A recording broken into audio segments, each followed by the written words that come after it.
sucede en 1941, que cae Francia. Que para que, o sea, nosotros ahora el meme de no, el francés con la banderita blanca, era el mayor ejército de Europa. Era Francia, la Primera Guerra Mundial la gana Francia, no la gana ni Inglaterra, ni la gana la Rusia zarista, ni la gana Estados Unidos, la gana Francia. Y ha sido derrotado en nada. O sea, y un ejército que era superior en número al alemán. Inglaterra se ve sola. Empieza la batalla de Inglaterra, van cayendo países, va cayendo Grecia, Yugoslavia, bueno, ya anteriormente Austria, Checoslovaquia y parte de Lituania pues han caído. Es imparable el ejército alemán. O sea, ese era el sentimiento que se tenía en esos momentos.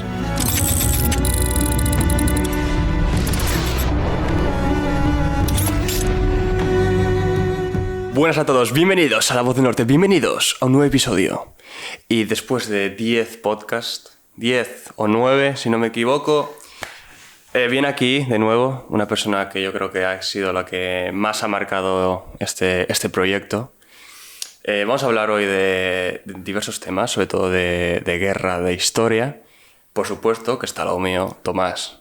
¿Qué tal?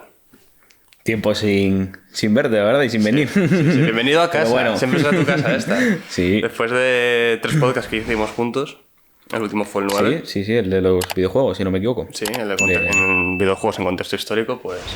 Que habrá que hacer otro, porque nos hemos dejado ahí el Red Dead, el Heart of Iron y el Civilization y todos estos. Demasiados, ¿eh? Sí. Hay que hacer una segunda parte. Y una tercera y una cuarta, porque tenemos para hablar. Pero bueno, nada, muy contento de estar aquí, la verdad. Tenía ganas. Sí, pues mira, vamos a hablar un poquito de Rusia y Ucrania, como hicimos en los anteriores. Bueno, sí. En el 9 no, en el tercero y en el séptimo sí lo hicimos. Y luego vamos a meternos en un tema un poquito más histórico otra vez, bueno, sobre la Segunda Guerra Mundial. Para empezar, me gustaría que aclarases algo a los que nos están oyendo o viendo, porque hubo algunos TikToks que se hicieron bastante virales. Sí. Donde tú pues decías una cosa que a la postre, al verlo, dijiste que igual no te habías explicado correctamente, y de hecho en comentarios hubo bastante movida. Sí, no es que me explicara, o sea, que me explicara incorrectamente, sino que me expliqué, o sea, hablé mal. Estaba pensando en una cosa, me dio un lapsus y ¿no? Lo que dije no es lo que pienso, pero bueno, me equivoqué y creo que... Somos humanos, ¿no? Somos humanos y bueno, y hay que saber reconocer también cuando te equivocas, que es muy importante. Por supuesto. Yo, bueno, sobre todo, y más que nada, voy a dar también un enfoque de cómo veo yo que hay que enfocar la geopolítica. Vale. Yo hablé de los F-16 y dije que a mí me parecía que no se tenían que mandar. Y si no me equivoco, en el propio clip dije que no se debía ayudar a Ucrania y no sé por qué dije eso, porque se me fue la pinza completamente. A ver, un poco desde el principio. Yo soy español y, por tanto, miro por los intereses de mi país. Y por otro lado, creo que a Ucrania la ayuda que se le ha dado en un inicio se le dio para impedir que en una situación en la cual se rindiera o se hiciera un tratado de paz, se impidiera que Ucrania quedara en una posición muy desventajosa. Por lo tanto, en un inicio se le dieron armas y bueno, y al fin de cuentas están siendo atacados, que eso no se nos puede olvidar. Y lo cierto es que al final, tanto con el vídeo de Leopard, con el vídeo de los F-16, con las baterías antiaéreas Patriot, con todos estos sistemas de defensa, al final lo único que se está haciendo es crear todavía más conflicto, elevarlo todavía más, y los objetivos que se tenían en un inicio se han ido completamente. O sea, ahora mismo lo que se busca es desangrar a Rusia. Y por otro lado, en la otra mano, tenemos a Rusia, que ha perdido por completo sus objetivos iniciales, que eran una guerra rápida, ¿cómo lo llamaba? Ahí no me sale como decía Putin. Pero bueno, una guerra rápida, sin muchas bajas. Descabezar Kiev y ya está. Ahí está. Pero bueno, yo creo que la geopolítica hay que ser muy fríos y no podemos dejarnos llevar por las emociones. Y eso es muy importante, porque al final, si nos dejamos llevar por las emociones, no pensamos con claridad. Y a mí, personalmente, Rusia ha invadido un país y puede que los Estados Unidos, Europa, hayan tensado la cuerda. Yo no lo niego, porque lo han hecho al final, sobre todo más bien Estados Unidos. Pero los que han dado el golpe han sido los rusos. Y eso... es quien decide atacar. Claro, no es justificable. Y no se nos puede olvidar que, y eso también me lo digo a mí mismo, que cuando hablamos de todo esto también hay mucha gente que está muriendo, hay tanto rusos como ucranianos que están dando la vida por sus respectivos países. Algunos que no quieren, porque eso no se nos puede olvidar, incluso esto va más por los rusos que los están reclutando forzosamente, pero Ucrania también algunos están siendo reclutados forzosamente. Tiene movilización total. Tiene una movilización total, claro. Y lo cierto es que, a ver, por parte de Ucrania hay muchas... O sea, al final están atacando su país y saben lo que es estar bajo el yugo ruso. Pero no se nos puede olvidar, y sé que en las redes sociales hay mucho troll y la gente se lo apela, pero si hay alguien que seguro, de entre los que nos ven, que son muchos, o sea, me refiero los que dentro de somos aquí... digo, dentro de los que nos ven, que hay mucha gente con cabeza, que yo creo que hay veces que hay que pararse un poco a reflexionar sobre la gravedad que tiene todo esto, porque a mí me pasa mucho que veo las cifras y dices tú, es que son cifras, o sea, no te das cuenta. Y luego, claro, a mí me pasa luego de ver que veo vídeos del conflicto y tal, y dices tú. Y yo, sobre todo, pues a veces lo hablo de forma muy liviana, haciendo pues alguna broma, y sé que a la gente no le gusta y lo entiendo perfectamente, pero por otro lado también quiero dramatizar un poco, y creo que el humor un poco es también la mejor forma, por un lado, de llevarlo y también de hacer que la gente pues se muestre un poco más de interés. Pero bueno, mis reflexiones son eso. Con el tema de los F-16, yo a lo que me refería es a que al final se les están dando armas para incrementar la carnicería. Al final era para defenderse, y ya no es defenderse sino atacar, ¿no? Esa es la línea que no deben cruzar. Yo más que nada, porque el F-16 lo decía bastante gente y tiene razón, que o sea, los rusos tienen muy buenos sistemas de defensa antiaéreo. Luego eso ya se ha visto que les han colado drones y algunos ataques con helicópteros y tal. ¿De qué? Que también tenían el segundo mejor ejército del mundo, bueno, y una capacidad ofensiva. No, pero tema de defensa antiaérea son bastante buenos. Más que nada porque es su doctrina. La doctrina rusa es como si nos entramos a la OTAN va a tener superioridad aérea, pues lo que vamos a hacer es centrarnos más en la aviación defensa, de ataque, de apoyo a tierra y de apoyo aéreo táctico, y sistemas antiaéreos que en cazas de superioridad aérea. Pero bueno, volviendo a los F-16, realmente son aviones. Los ucranianos tienen los MiG-29 y tienen una serie de aviones que son superiores a los F-16 y que pueden hacer más cosas que los F-16. Pero yo lo que me refiero no es tanto al aparato en sí, sino a la intención que hay detrás y el mensaje que da Occidente dando este tipo de aparatos. Y eso es lo que me parece mal. Que la guerra poco a poco está absorbiéndolo todo y está haciendo que se pierdan de vista los objetivos. Sí, ¿no? Sí, esa es mi reflexión, yo creo. Un poco sobre la guerra. Pues aclarado esto, que yo creo que es importante siempre remarcarlo, vamos a entrar un poco... ¿Puedo hacer un...? Sí, claro. Y tenemos también, más por mi parte, un pequeño anuncio que hacer. No sé cuándo, al final, ¿no? Al final, vale. Para que quiera en la vidilla al fin. Vamos a entrar un poco desde el último podcast. Han pasado demasiadas cosas en esta guerra. Sí. Entonces vamos a ir un poco en orden cronológico. Sí. Te voy a preguntar, primeramente, por la explosión, este altercado que ha habido en el Nord Stream. En el segundo, ¿no? En el Nord Stream 2. Vale, aquí hay varias teorías. No hay nada 100%... No, de momento no hay verídico. Lo único que se ha saboteado. Eso es lo único que se sabe, ¿no? Entonces, te voy a comentar 3 puntos de vista. Sí. Que es, digamos, lo más sonado. El primer punto, no por ello el más sonado, ni mucho menos, es que Ucrania, por ejemplo, haya saboteado el Nord Stream, un grupo independiente de Ucrania, lo hayan saboteado. Sí. Y por ello busquen un apoyo más fuerte de Occidente o, bueno, debido a sus intereses. Otro es el que Rusia haya volado su propio, porque lo construyó Rusia en conjunto con Alemania, si no me equivoco, en Nord Stream. Lo voló, un ataque a doble bandera, creo que se dice. No, en este caso no sería, porque un ataque a doble bandera es que lo provocas tú, pero le echas la culpa al país. Es lo que hizo, creo. O sea, me refiero... Es que... Una de las teorías es que fue Rusia quien voló el gaseoducto y le echó la culpa a Estados Unidos o a Occidente en general. Es que, o sea, los ataques de doble bandera suelen ser más dejando muy en claro que ha sido el otro país. Por ejemplo, en la Segunda Guerra Mundial los alemanes o los japoneses pues colocaban muertos alemanes con el uniforme alemán y con pues se deja más en claro, por eso no... Bueno, sea o no sea doble Sí. bandera, que Rusia haya volado su gasoducto y la ha echado Sí, se hayan hecho los locos, sí. a Occidente. Y luego está la gente que piensa que ha sido Estados Unidos por bien así poder exportar su gas en buques butaneros. Y porque, bueno, en su día Biden pues dijo que en Hizo ese unas declaraciones gasoducto raras, no sí. iba a ser inservible. Le preguntaron que iba a ser, o sea, no iba a estar de servicio, digamos. Le preguntaron cómo vas a poder hacer eso y Sí, dijo dijo. algo así como lo haremos. Vale. Y punto.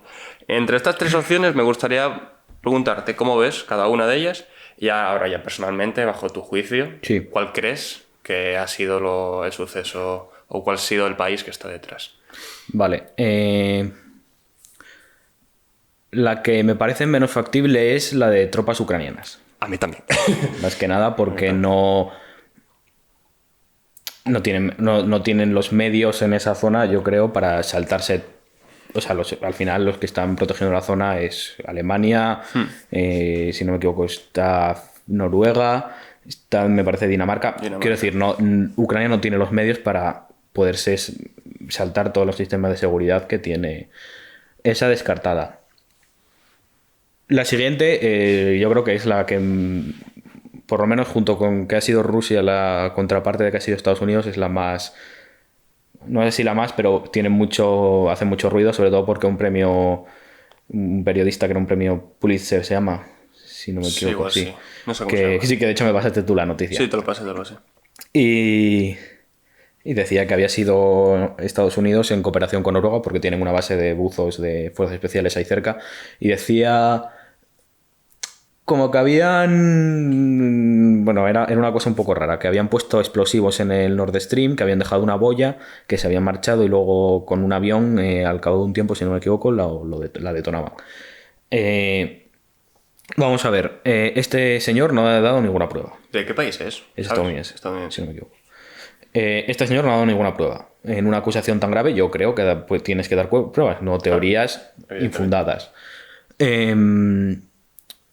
Me parece muy raro que Noruega prefiera apoyar a Estados Unidos antes que a un país aliado, como es Alemania, que al final es vecino prácticamente, y pudiendo, o sea, y si lo hubieran hecho y se descubre que lo han hecho ellos, se enfrenta a toda la Unión Europea.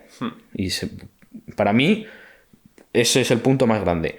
Y punto número 2, Alemania, si descubriera que lo había hecho Estados Unidos, creo que los alemanes, cualquier otro... Hubo protestas en Alemania, ¿no? Al menos por Sí, ha habido claro, un sector, ha habido bastante jaleo, pero bueno, los alemanes creo que cabezones son un rato. Sí. Y como se les meta, como si lo hubieran hecho los estadounidenses, como se enteraran de que lo hubieran hecho los estadounidenses, habría un incidente diplomático bestial. Me parece que hay más que perder que ganar, pues desde el punto de vista. Por otro lado, Rusia tiene flota, tiene la base del mar Báltico, que si no me equivoco está iba a decir Leningrado, en San Petersburgo. Sí, ¿no? Sí. Me parece que es perfectamente factible que lo hayan hecho los rusos. O sea, me parece una operación, lo que se llaman operaciones en la zona gris, que son acciones que sin llegar a ser una acción de guerra, no son tampoco acciones de paz, es un sabotaje al final. Me parece una acción típica de los Spetsnaz rusos, de que se hayan plantado con un submarino, que lo hayan hecho y marchan. Y luego dejan que el avispero, porque realmente tampoco han dicho que no lo hicieron ellos. Y que son... Pero bueno, realmente ya se ha montado el lío, ya que estemos hablando de que de un periodista bastante importante americano y más gente esté diciendo esto, pues ya han conseguido crear el revuelo. Me parece que ha sido rusa, pero tampoco puedo poner la mano en el fuego porque pero no hay más que nada pruebas. también porque si Rusia llega a saber que fue Estados Unidos que ha atacado una infraestructura hecha por ellos mismos, es un poco acto de... Es que esa zona estaba, no sé si estaba bajo jurisdicción alemana o rusa. No rusa, Eso... Bueno, fue algo conjunto, más bien, ¿no? A ver, y quiero decir, a mí me parece más importante que volar el hecho de que mande ese armamento como se está mandando, me parece más importante que... O sea, quiero decir, me parece que se pueden quejar más de que manden el armamento que de volar el gasoducto, además de que no está funcionando. si no me equivoco, estaba ya llevaba Sí, un tiempo estaba ahí parado, parado. creo. Sí. Me parece que ha sido más una acción rusa. Quiero decir, pongo las pruebas en la mesa y siendo objetivos, lo que digo, intento ser siempre lo más frío y lo más objetivo que puedo. Y pongo todas las pruebas y a mí la balanza se me inclina más para Rusia. ¿Que lo puede haber hecho Estados Unidos? Pues sí, puede haberlo hecho. Para mí no tiene sentido. Y Se viendo todo llegará lo a que- saber, ¿tú crees? ¿O eso va a ser algo que siempre quedará ahí? No se sabe. No lo sé. Esto, que claro, ya es futurología, no creo. No, Yo creo que no. A no ser que se desclasifiquen documentos en unos cuantos años y los rusos o los americanos digan que han sido ellos claramente, yo creo que... vi a esta gente que decía que era Polonia, que había sido Polonia. Bueno, ahí ya... Pero Polonia, que pincha ahí ni corta, yo creo. No, yo creo que Polonia más de lo mismo. O sea, Polonia necesita ahora mismo todo el apoyo de Europa porque sabe que después de Ucrania prácticamente Los bálticos sí, ¿eh? los bálticos, Finlandia y ellos. Y... No. Mira, ahora que has dicho Finlandia. Sí. Si algo ha pasado también en este tiempo, entre los podcasts nuestros, ha sido la adhesión, bueno, la unión de Finlandia a la organización Duplicando la frontera terrestre que hay. OTAN, duplicando la frontera entre la OTAN y Rusia. Finlandia es un país que históricamente desde la Segunda Guerra Mundial, que se unía al eje, ha sido neutral. Sí, a mí me hace mucha gracia lo de... Se conoce así, entonces me gustaría saber tu punto de vista, si es verdad esta afirmación o no lo es. A ver, se dice mucho lo de que Finlandia fue neutral y tal. Finlandia, guerra de invierno, pierden contra los rusos entre muchas comillas, que realmente es una victoria pírrica por parte de Rusia, les quitan una parte de Finlandia, Sí. y cuando empieza la guerra, Operación Barbarroja, etcétera, Finlandia se une al eje y está un tiempo en el eje. Luego al final acabará pactando poco antes, no me acuerdo en qué año pactaba. Bueno, hacia el final de la guerra pacta por separado la rendición y los rusos querían quitarse Finlandia encima porque es un frente muy grande y querían desviar las tropas al frente con Alemania y pactan una paz bastante tranquila y se quitan. Pero a mí eso de que históricamente neutral a mí me hace mucha gracia porque Sí, si ¿no? dices tú, bueno, que hombre, no... A ver, fue hace 80 años. Pero... Sí, pero históricamente, si ha habido un país que, bajo mi punto de vista, ha sido históricamente neutral, es Suiza. Que es un país que no ha hecho nada. Porque Suecia, que también se dice mucho, no se nos puede olvidar que en la Waffen-SS, que era pues la organización que era la parte armada, el brazo armado de las SS, bueno, de la SS, había varias divisiones. Las conocidas son la Hitlerjugend, la Totenkopf, la Das Reich. No es la Hitlerjugend, me estoy liando. Bueno, entre todas las divisiones que había varias montadas por... estaba la Carlomagno, Sí. que estaba formada por voluntarios franceses. Y había dos, que eran la Viking y la Norrland, que estaban formados por, creo que eran, si no me equivoco, eran belgas, había daneses, había suecos, había noruegos y creo que había algún finlandés y de la zona de países del Báltico. Y eran gente que eran voluntarios y que fueron para allá. Y, por ejemplo, a diferencia de la Carlomagno, en la Carlomagno los que la formaban, cuando volvieron a Francia los trataron como apestaros, los que volvieron y si no Sí. se marcharon. En Suecia y en Finlandia los recibieron prácticamente como héroes. Principalmente, más que nazis, lo que hacían era ellos querían luchar contra el comunismo. Y esa gente, pues volvió, quiero decir, y no se los trató como apestados o... Entonces, y bueno, en la guerra de invierno, el país que más apoyó a Finlandia fue Suecia. En la lado. Sí, claro, porque Claro, y históricamente siempre han... O sea, Suecia los sabe, que después de Finlandia van ellos. Y por eso a mí, históricamente neutrales, me parece que el único país prácticamente ha sido Suiza. Porque pues, realmente está ahí y nunca le ha pasado nada prácticamente en la época moderna. ¿Y cómo crees que esto... Bueno, ahora Rusia está bastante ocupado Sí. con En la guerra, pero después de la guerra, al final, como tú bien dijiste, ha duplicado la frontera con la OTAN, ¿no? Porque es que al final A ver, es un país muy si extenso. no ha hecho ahora nada, dudo mucho que Hombre, claro. Porque es que dijo Putin que respondería, algo así. Bueno, a ver, Putin Pero bueno, también ¿de qué forma vas a responder? puso muchas líneas rojas con el tema de que los envíos de armamento y se han pasado todas esas líneas rojas y no ha pasado nada. Bueno, Putin dice muchas cosas y no por ello como Biden. No, vaya. Que hablando de lo del stream, pues sí, dijo esos comentarios, pero bueno, Biden pues sí, dice muchas cosas. Es que es un tío de ¿cuántos años tiene? 80 y pico. Hombre, No Putin. gobierna Putin él, Que Biden no gobierna. No, para Es mí, digamos, punto de vista. Sí, es la careta. el maniquí que se pone sí. Hombre, Putin no me parece que sea eso. Pero bueno, Putin ha dicho muchas cosas y ha trazado muchas líneas rojas y se las han pasado y no ha pasado nada. En su momento lo que más miedo me daba, creo que lo comenté contigo, que las repercusiones las sufriera Ucrania, que sería de alguna manera, pero tampoco se ha visto mucho. No, cuando se unió prácticamente no hubo mucho jaleo en el sentido de no hubo un bombardeo especialmente hecho de castigo. No, Finlandia y bueno, con respecto a la unión de Finlandia a la OTAN, es un país que, bueno, tiene experiencia, tiene un ejército. A ver, es un país creo que tiene 5 millones de habitantes, ¿no? Es poco poblado, pero bueno, la gente conoce el terreno, saben cómo son los rusos, saben enfrentarse a ellos y tienen un ejército, pues dentro de lo que cabe, bastante bien formado.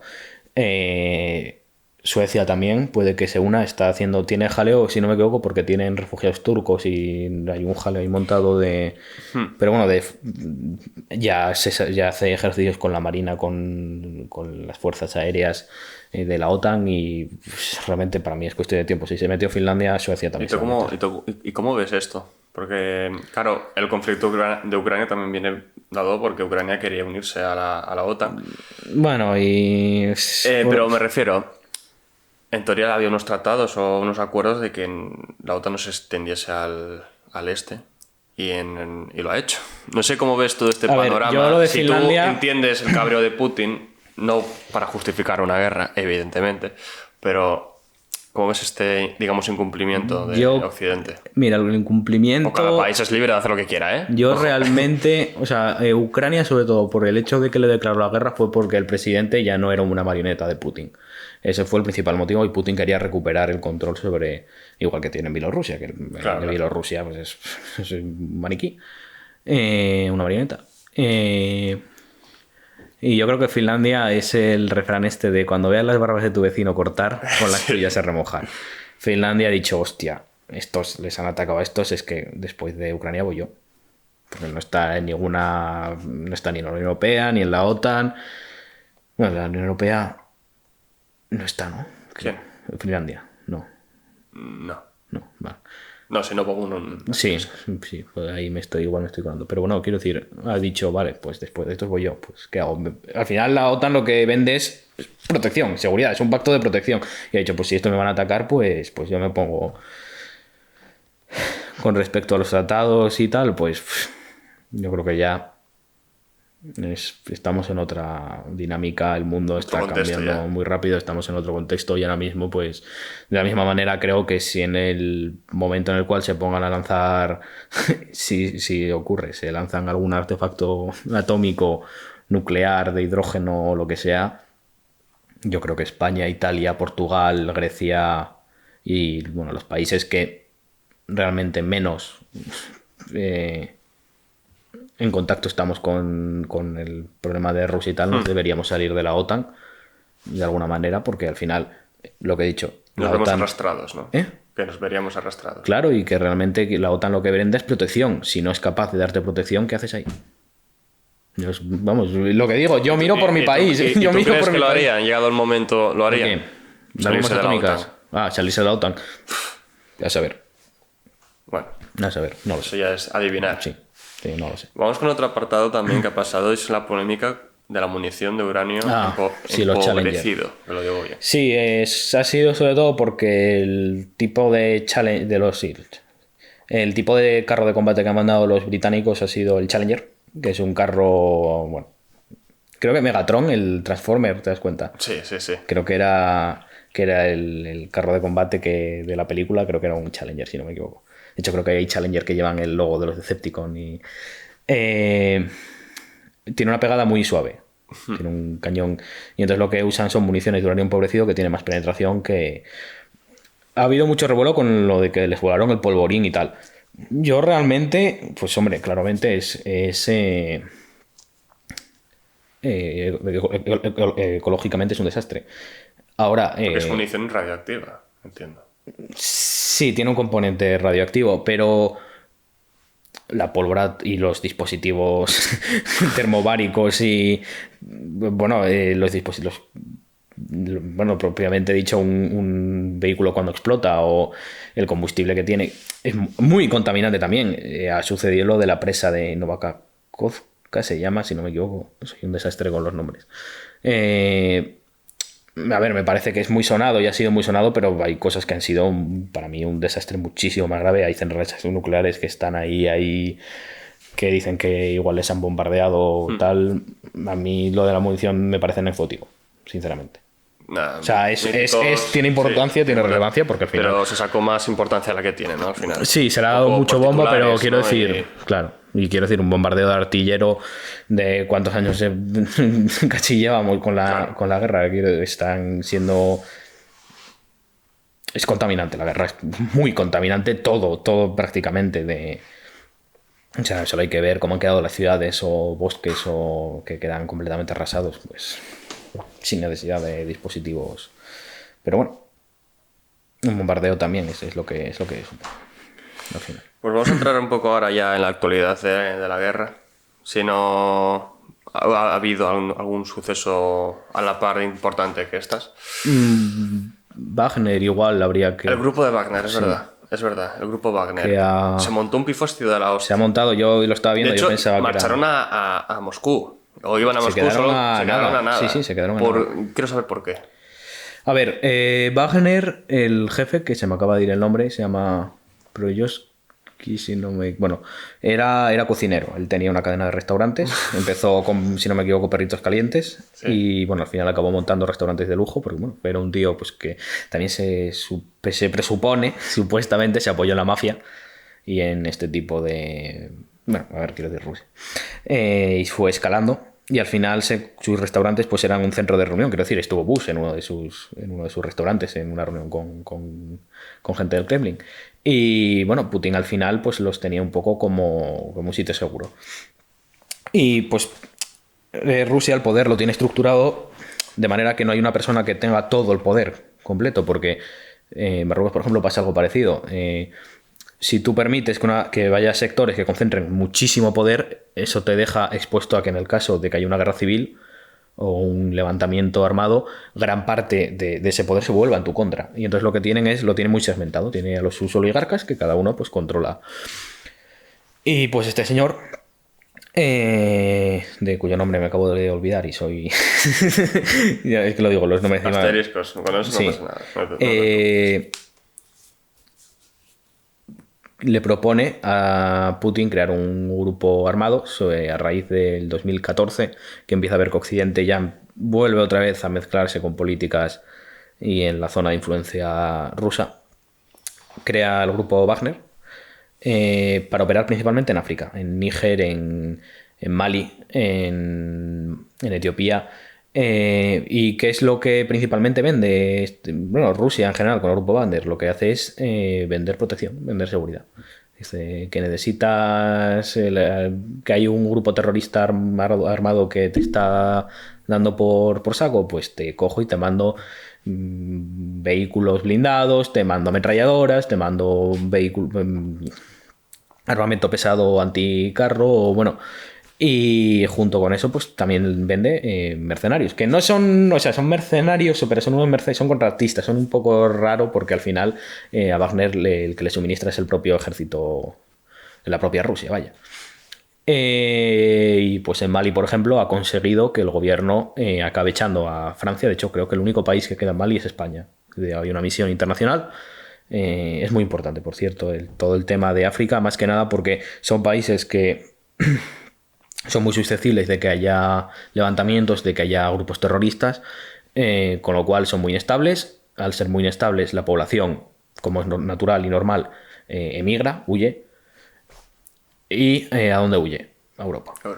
Y de esta manera, si no somos capaces de ayudarles y de protegerles y de Y no quiero sonar paternalista ni de este racismo que tienen los... Pero quiero decir, hay que tratar de ayudarles y de apoyarles y tratar de que se estabilice la zona. Y si no somos capaces de estabilizar la zona, olas migratorias en Europa, y pues eso sabemos todo lo que lleva. Por ejemplo, pues el auge de la derecha y pues todo esto que acarrean este tipo de... Y que no se nos puede olvidar que son gente que están huyendo de su país, la mayoría, que es verdad que pues hay algunos que la lían, porque eso es innegable, pero la gran mayoría son gente pues normalmente con estudios, o bueno, o no, pero que viene dispuestos a mejorar su vida y a trabajar. Y, por ejemplo, en Mali había una misión francesa que la inició Francia, creo que fueron Alemania, fue España, no me acuerdo muy bien ahora quién había ido.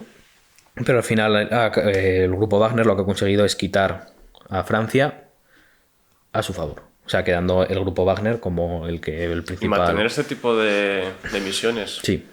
se puede extender indefinidamente y que rente al final. Yo creo que se tienen que tratar de establecer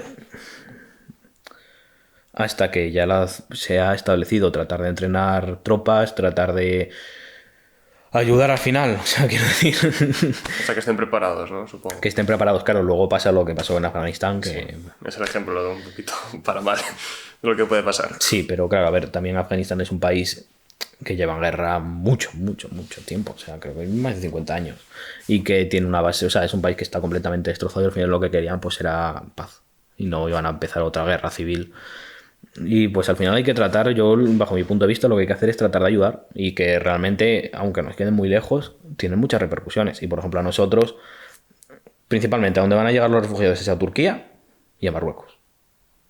Y pues creo que todos los españoles, por lo menos, en Latinoamérica ya sé que hay un poco de cachondeo con nosotros y Marruecos, y al final lo que pasa es que se los utiliza a estas personas que emigran, que huyen de sus países, se los usa como arma. Y es lo que hemos visto. Bueno, en el salto sí es verdad que el gobierno lo utilizó también a muchos marroquíes, pero al final es usar a los inmigrantes como un arma como de presión, ¿no? Bueno, lo hizo Marruecos con España. Sí, y claro, y por otro lado, Marruecos poco a poco cada vez se va a ir viendo más presionado porque cada vez recibe más gente y al final eso puede hacer que estalle y es muy peligroso. O sea,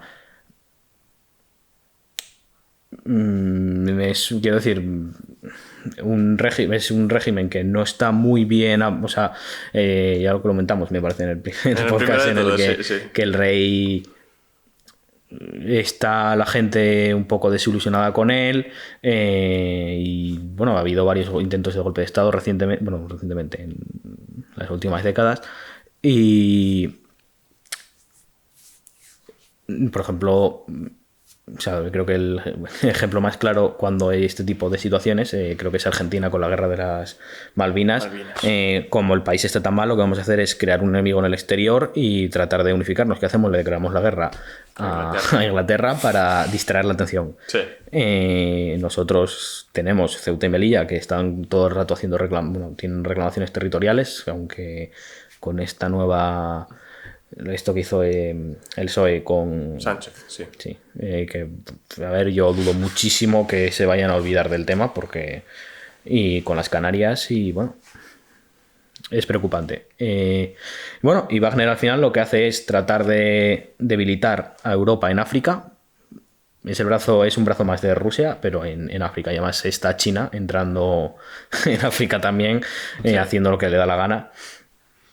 Y bueno, ¿qué sucede bueno, también se emplea a Wagner en la guerra de Ucrania, antes de que empezara la guerra de Ucrania propiamente dicha, con la zona de Crimea, todo el revuelo que hubo.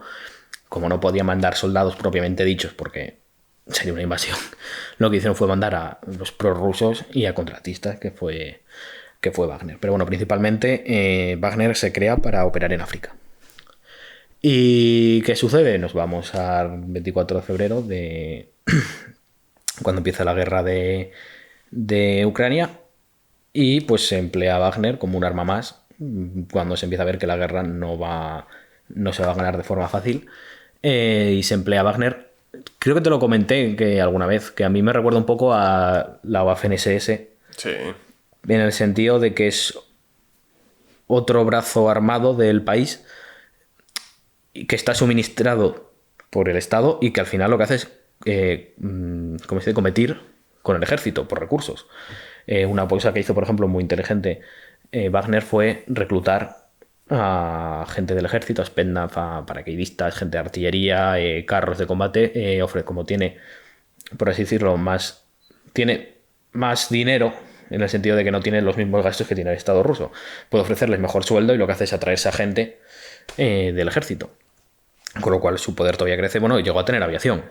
Sí, el grupo sigue, si no me equivoco, todavía tiene aviación. A ver, que quiero decir, 2 o 3 aparatos, pero bueno, tiene también carros de combate y tiene vehículos blindados. Que son un grupo de mercenarios, es algo... Y principalmente se los manda a Bakhmut, que es un objetivo... Voy a hacer aquí un pequeño paréntesis en general. Es un objetivo operacional, porque hay que ver, hay 3 principales puntos de vista: el estratégico, el operacional y el táctico. El estratégico es un punto de vista global. Para que lo entendáis, hablando... Yo creo que lo mejor es explicar con ejemplos. El Heart of Iron, si lo conocéis, o el Civilizations, o juegos que te enseñan un punto de vista global, donde lo ves todo y tienes que decidir dónde mandar los recursos, tienes que ir a tal sitio, atacar en tal punto. Eso es el punto de vista estratégico. El punto de vista táctico es, si habéis jugado al Company of Heroes o incluso el Battlefield, si tú diriges a tus escuadrones, un grupo de escuadrones en el Battlefield en una batalla, eso es un punto de vista táctico. El punto de vista táctico es de una batalla. Bueno, al final, pues, un punto de vista pequeño, menos global, en el cual tú te centras en ganar. Tropas o lo que y sea. el operacional es el que conecta el punto de vista estratégico con el táctico. Es decir, una victoria, que es un éxito táctico, que te lleva a un éxito estratégico. Creo que me he explicado bastante. Sí, yo creo que sí. Bakhmut era un objetivo, operacional, que con el tiempo pues se acaba perdiendo, porque se tarda demasiado en capturar. Como Stalingrado, en cierto modo, Stalingrado era un objetivo operacional. Era un parte de la operación Fall-Blau y se necesitaba para utilizarlo de un lugar en el cual poder establecerse los alemanes para ir a los campos de petróleo, que al final eran el punto... un nodo logístico. Claro, un nodo logístico para poder establecerse y protegerse. Bakhmut, en cierto modo, pues era eso, era un punto de vista operacional que se perdió con el tiempo, pues ya en una guerra prácticamente por cabezonería, porque ya llegó un punto que aquello no... Y entonces, como era una carnicería, lo que hicieron fue mandar a Wagner, porque como no es el ejército ruso, pues... Mejor bajas de ese ejército, ¿no? El ejército de Wagner, que de su propio ejército. Y ahí vemos los vídeos del jefe de Wagner cagándose en los muertos y en todo el árbol genealógico. Carne de cañón al final. Claro, y sí, hay un vídeo también muy grave que a mí me dejó un poco... que estaba rodeado de los cadáveres y dice, mira, estos cadáveres son por tu culpa. Y hablando a generales y bueno... ¿Y qué sucede? Pues que... Por un lado, Wagner va consiguiendo cada vez más poder y pues el jefe pues no está muy contento con el punto de vista de cómo se está llevando la guerra. Que no se nos olvide, que este tío Ucrania quería arrasarla. O sea, que es un extremista bastante gordo. Y lo que pasa es que le dan un plazo para que firme una serie de documentos en la cual queda todavía más bajo el control del ejército ruso. Y como una semana antes de que se le termine el plazo para firmar los documentos, es cuando da el golpe de Estado. Bueno, el intento de golpe de Estado, porque al final no... Que además se ve que ya lo había estado reuniendo tropas meses y había puesto estaba bastante estratégico. Y realmente marchan hacia Moscú, ya que me acuerdo que aquel día yo estaba todo el rato mirando, porque creo que tenían 12 horas de marcha. Claro, el ejército está principalmente en Ucrania, lo cual te dice mucho de la gente. No, es que no están usando todo el ejército. ¿Dónde estaba el ejército para parar a Wagner? Estaban las tropas estas de la Rosgarda, que es como la Guardia Nacional, si no me equivoco. Creo que bueno, no sé si se llama Rosguarda, ahora me estoy liando. Pero si se movieron las tropas de Wagner, se movieron del frente. Ellos ya se habían replegado del frente. Al tomar Bakhmut se lo dejan al ejército ruso y principalmente el grueso de las fuerzas se repliega de Bakhmut. Y Y lo cierto es que avanzan, hay vídeos que se ven que están las tropas de la Guardia Nacional rusas mirando, hay uno de una gasolinera que pasa un carro de combate, quita en medio unos vehículos y sigue y están las tropas de la Guardia Nacional así. Mejor no meterse ahí, ¿eh? Bueno, pues nada, y bueno, vídeos en Moscú poniendo buses, autobuses de barricadas, camiones de basura, y bueno, luego se ha sabido que Putin marchó, se fue a San Petersburgo, huyó en un jet. Hubo dos movimientos, dos jets presidenciales que se movieron, que estuvo, bueno, ¿cómo se llama el presidente de Ucrania? Zelensky, que se quedó ahí cuando se le estaba viniendo todo encima, fue capaz de quedarse en tal, y el otro a la mínima marchó. Y bueno, al final se acabaron deteniendo, principalmente, no está muy claro, pero parece que pillaron rehenes.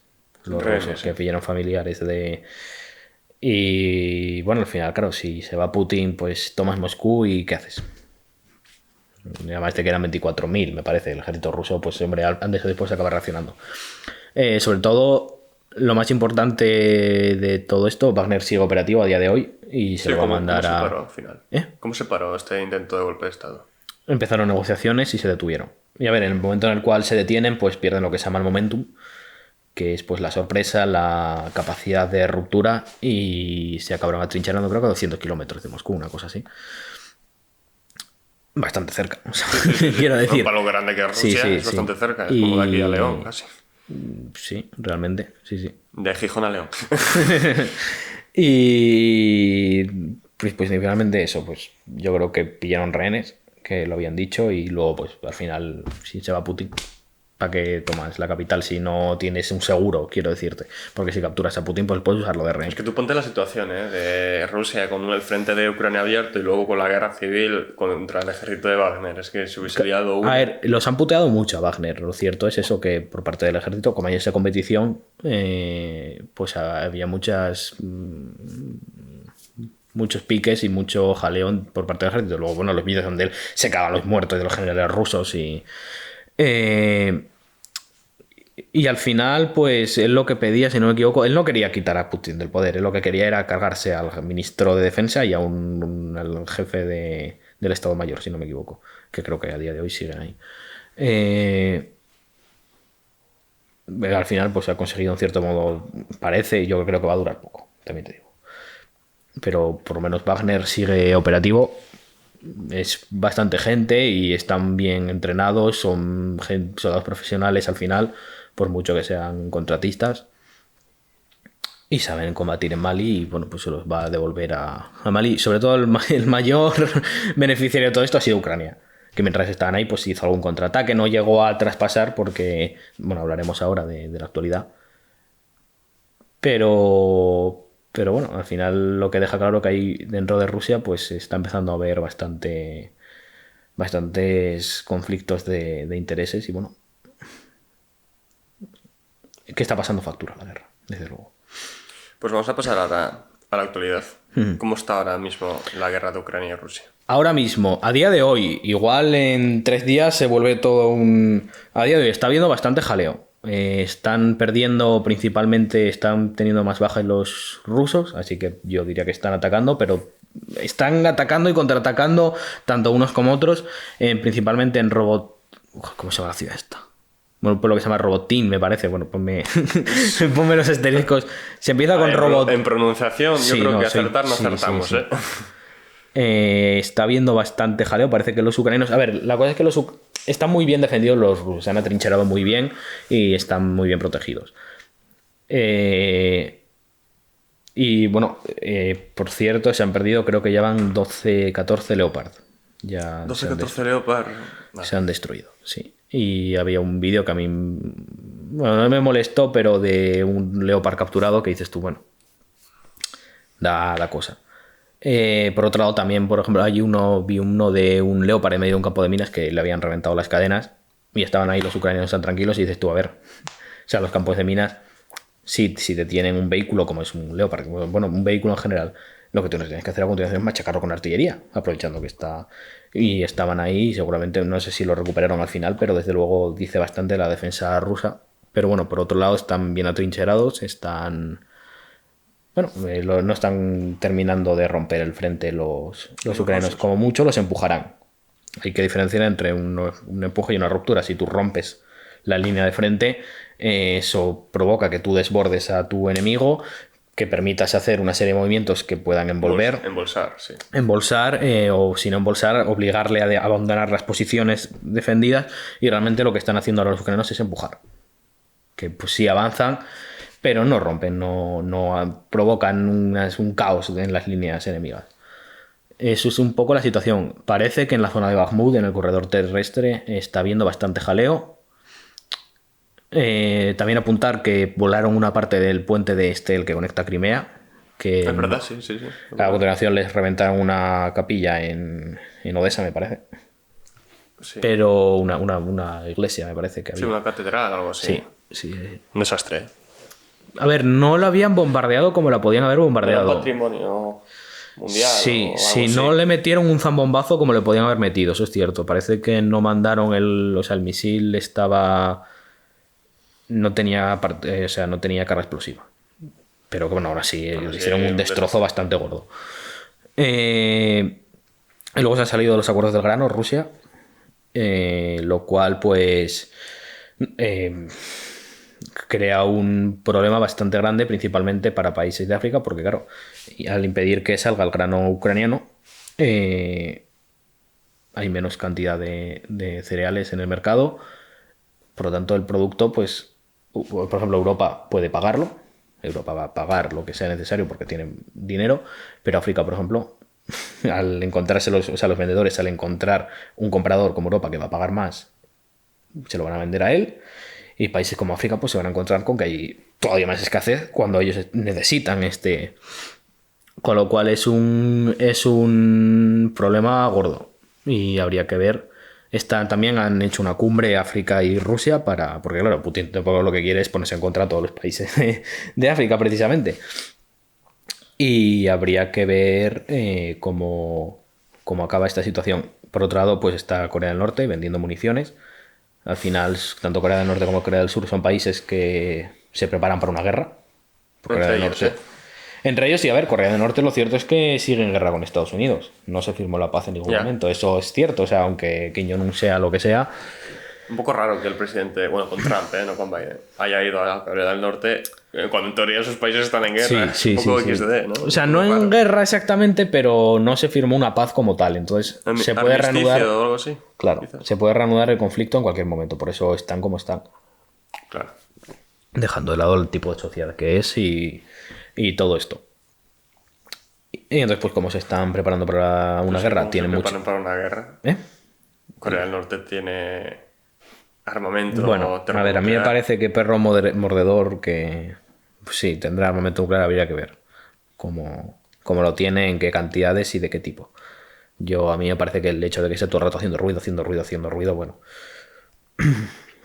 habría que ver. Pero bueno, sobre todo la parte importante es que producen mucha cantidad de municiones y las pueden vender. Por tanto, a Wagner, de hecho, le vendieron bastante munición de artillería. Y luego el actor más importante de todo esto es China. Para variar. Que bueno, pues ahí está. Al final estamos yendo a una guerra de desgaste y el papel más importante lo tiene China. Porque si la industria de guerra china se pone al servicio de la rusa, Ucrania va a perder. Y eso es así. O sea, por mucho que apoye Occidente. Por mucho que apoye Occidente, lo cierto es que Occidente tampoco está apoyando mucho a Ucrania en el sentido de se le está mandando municiones, pero tampoco la industria de defensa europea no está poniéndose en marcha. Estaba viendo el Gepard, que es un sistema de defensa antiaéreo autopropulsado, o sea, no me sé las siglas. Vamos a decir, es un blindado con ametralladoras antiaéreas de 30 milímetros, si no me equivoco. Así dicho, muy chabacanamente.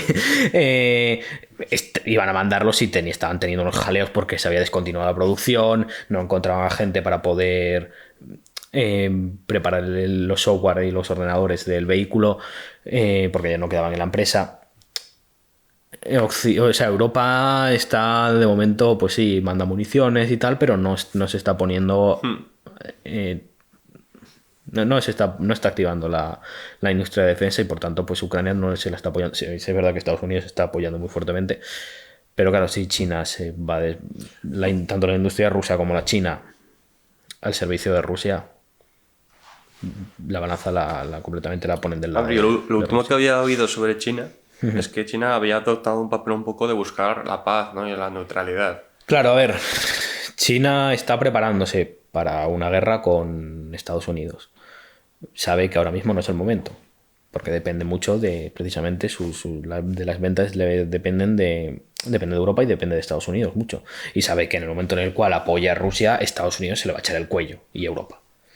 Entonces, pues está en un papel para ellos bastante incómodo porque, bueno, pues tienen que estar jugando a todos los bandos y tratando de estar lo más centrados posible. Habrá que ver al final de que...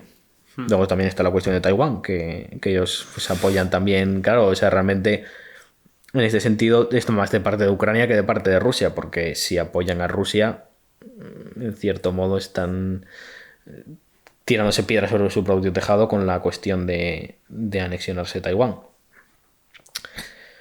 Pero bueno, ahí así está un poco la cosa. Yo creo un resumen, a ver, quiero decir, no soy ningún experto, ya lo sabéis, yo soy técnico logístico, no soy geopolítico, pero bueno, es un resumen pues un poco así para la gente que se entere un poco más o menos. Lo he tratado de hacer lo más llevadero posible. Sí, hombre, sí. Y bueno, nada. Vamos a entrar al otro apartado de hoy. Como comenté al inicio, vamos a retroceder unos cuantos años. Vamos a volver al conflicto bélico más importante y más grande, yo creo que de la historia. Bueno, sí, la segunda parte, quedaron con ganas de la primera y dijeron, bueno, la venganza. Vamos a hablar de la Segunda Guerra Mundial. Vamos a hablar del frente, a ver si no me equivoco, oriental. El frente de la URSS y el Reich alemán. Vamos a ponernos un poco a todos en contexto, ¿no? Bueno. Contexto, origen del conflicto entre la URSS y también del Reich, de Alemania. El Reich, el Tercer Reich. Del simpático pintor alemán. Bueno, pues tenemos, por un lado, vamos a empezar yo creo que con Alemania. Un país que tras el Tratado de Versalles se le han impuesto una serie de reparaciones bestiales. Se le impide tener prácticamente ejército. Estaba reducido, si no me equivoco, a 10.000 personas el ejército. No podía tener carros de combate, no podía tener fuerza aérea. La fuerza naval, la Kriegsmarine y la Waffen, ¿cómo se llama? Bueno, el arma submarina también había sido muy reducida. Y junto con el crack del 29, sí. Dejan de llegar las ayudas a Alemania y la población está muy disgustada por la situación. Pues en estas aparece el partido nazi, como todos sabemos, el Push de Múnich, en el cual pues no tratan de dar un golpe de estado, no lo consiguen. Se le encarcela. Se le cancela. Hitler es arrestado, escribe el Mein Kampf en la cárcel. Por cierto, es terrible el libro, o sea, el tío no sabe escribir. O sea, es interesante leerlo. Yo entero no me lo he podido leer, me he leído fragmentos, pero el tío escribe, la verdad. Se nota que no es un escritor, es que se nota que es un orador, vaya. Bueno, era pintor, ¿no? Y bueno, funda el partido nazi, consigue ganar democráticamente, que no se nos olvide, no da ningún golpe de estado. Y poco a poco va reduciendo pues los diferentes la oposición hasta que al final quiere control completo de Alemania. Estoy resumiendo de una manera brutal. Sí, sí. Se carga la SSA, que la SSA era el brazo armado del Tercer Reich, que creo que eran... Bueno, sí, el brazo armado del que digo. Era el brazo armado del Partido Nacional Socialista, que creo que eran en torno a 3 millones de personas lo que tenía, que eran principalmente gente de izquierdas. Eran gente de izquierda súper radicalizada. Porque el partido... Es muy curioso el fascismo, eso da para otro podcast, pero el fascismo y el nazismo tienen bastante relación con la izquierda. Sí, aunque no... Bueno, nacionalsocialista. Sí, final, tienen, por nombre, ¿no? Sí, tienen cierta relación y no es raro, por ejemplo, eso pasa mucho en la zona de Asia hay gente que era de izquierdas y se acaba volviendo fascista. Por ejemplo, el hijo de Chiang Kai-shek participa en ¿cómo se dice? Cuando se anexiona a los Sudetes. Él era comandante de un Panzer I y entra un chino, entra en Checoslovaquia. Y luego, pues, por ejemplo, cuando los japoneses van invadiendo China, ponen un gobierno títere en la zona de la China ocupada. Ese señor, que ahora mismo se me ha ido el nombre también, había militado en partidos de izquierdas y se había vuelto fascista. Quiero decir, no es raro ver cierta relación entre la izquierda y el fascismo y el nacionalsocialismo, que al final son movimientos revolucionarios. O sea, en esta época son movimientos completamente nuevos que están más que el comunismo, por ejemplo. Y bueno, el nacionalsocialismo yo lo separaría del fascismo, o sea, eso es otro movimiento aparte completamente. Y bueno, no aparte completamente, tiene sus raíces en el fascismo, pero es otra cosa. Yo no lo... Bueno, y las SA eran este grupo armado, Hitler se los carga y apoyándose en las SS. Y crea, bueno, esta organización, las SS, que tiene un montón de ramas. Yo destacaría pues la Waffen-SS, que va a ser destacaría en el sentido de lo que nos compete de hablar de la Operación Barbarroja. La Waffen-SS, que es el arma SS, se va a componer de una serie de divisiones en las cuales, bueno, armadas de soldados. La gente suele pensar que eran soldados de élite. Algunas sí, tenía la Totenkampf, la Hitlerjugend, bueno, había muchas otras que no, eran soldados que sobre todo lo que estaban muy motivados, por así decirlo, y completamente con el cerebro completamente lavado, por así decirlo, en pro de su país. La Hitlerjugend, por ejemplo, eran las juventudes hitlerianas, está formado por las juventudes hitlerianas, eran chavalinos de 16, 17, 18 años y dieron mucha guerra. Y luego, bueno, como hemos mencionado antes, la Viking, la Carlomagno, entre otras muchas. También había incluso voluntarios árabes, había indios, había... Bueno, esto le gustaba mucho a Himmler, que era tratar de mezclar y de tener... Bueno, estas historias que tenía él. Pero bueno, Alemania acaba convirtiéndose en el Tercer Reich, la República de Weimar se acaba convirtiendo en el Tercer Reich, y aquí hay que hacer una aclaración, no es una dictadura, es un régimen dictatorial. Esto significa que el poder absoluto no lo tiene un solo miembro. O sea, Hitler es la cabeza del partido y el que dentro de lo que cabe es el que va tomando las decisiones, pero tiene a Göring, que es el ministro del aire de la Luftwaffe. Goebbels. Tiene a Goebbels, que es el encargado de la propaganda. A Himmler, el encargado de las SS, y a Speer, que es su arquitecto y el que acabará siendo el ministro de Economía. Dentro de otros muchos. Sumado a esto tenemos empresas como Porsche, Messer, BMW, Opel, Henser, Rheinmetall, un montón de empresas armamentísticas que tienen sus intereses, lo cual acaba dando lugar a un politiqueo y a una serie de lobbies que van a influir mucho en la propia política del Reich.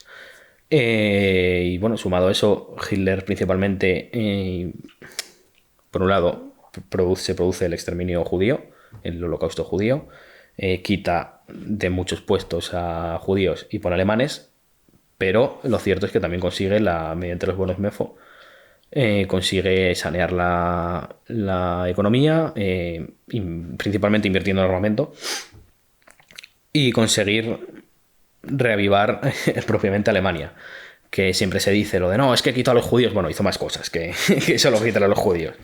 Y era un tío, sobre todo, además de que en Alemania había un sentimiento de revanchismo bestial y se le habían puesto, el Tratado de Versalles es un tratado, y lo digo así, o sea, la Segunda Guerra Mundial en gran parte creo que salía un general americano diciéndolo, dice, es que va a haber otra guerra, porque le han puesto unas sanciones económicas tan bestiales, le han quitado grandes terrenos a Alemania, principalmente grandes partes de Prusia. De Prusia, sí. Prusia Oriental es... A favor de Polonia. Sí, ¿no? efectivamente. Prusia es el nacimiento de Alemania. O sea, no se puede contemplar Alemania sin el nacimiento o sea, sin Prusia. Primero fue Prusia, el imperio... Bueno, los prusianos, si os dais cuenta, los soldados prusianos son los que llevan el pico el casco en el pico en la Primera Guerra Mundial. Esos son soldados prusianos.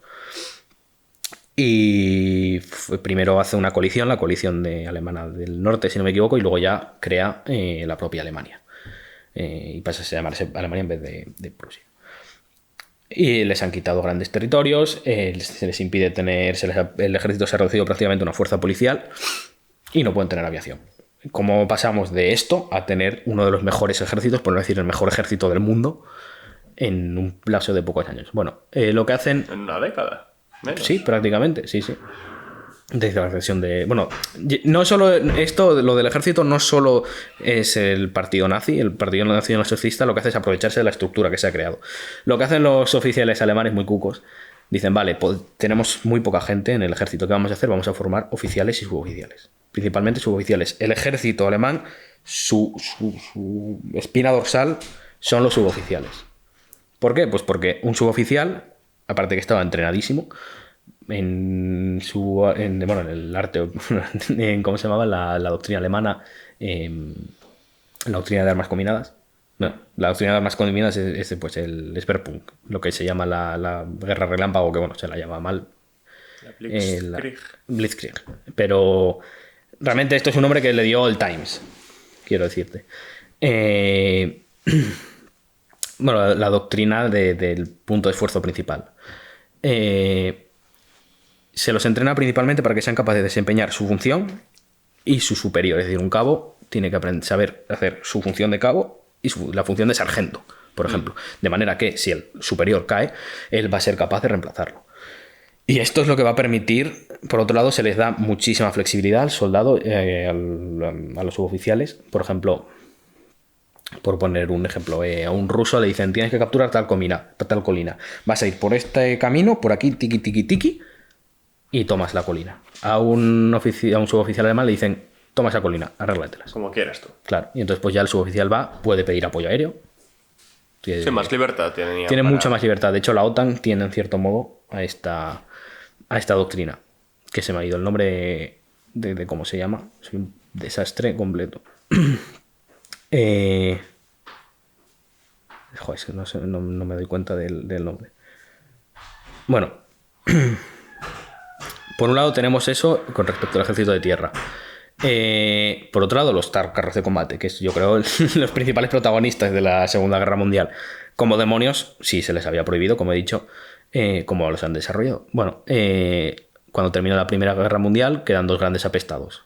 No sé qué quiero decir, quedan dos países que son apestados, que uno es Alemania, obviamente. Derrocados, entre comillas, ¿no? Bueno, más que derrocados, que se les hace la puñeta internacionalmente.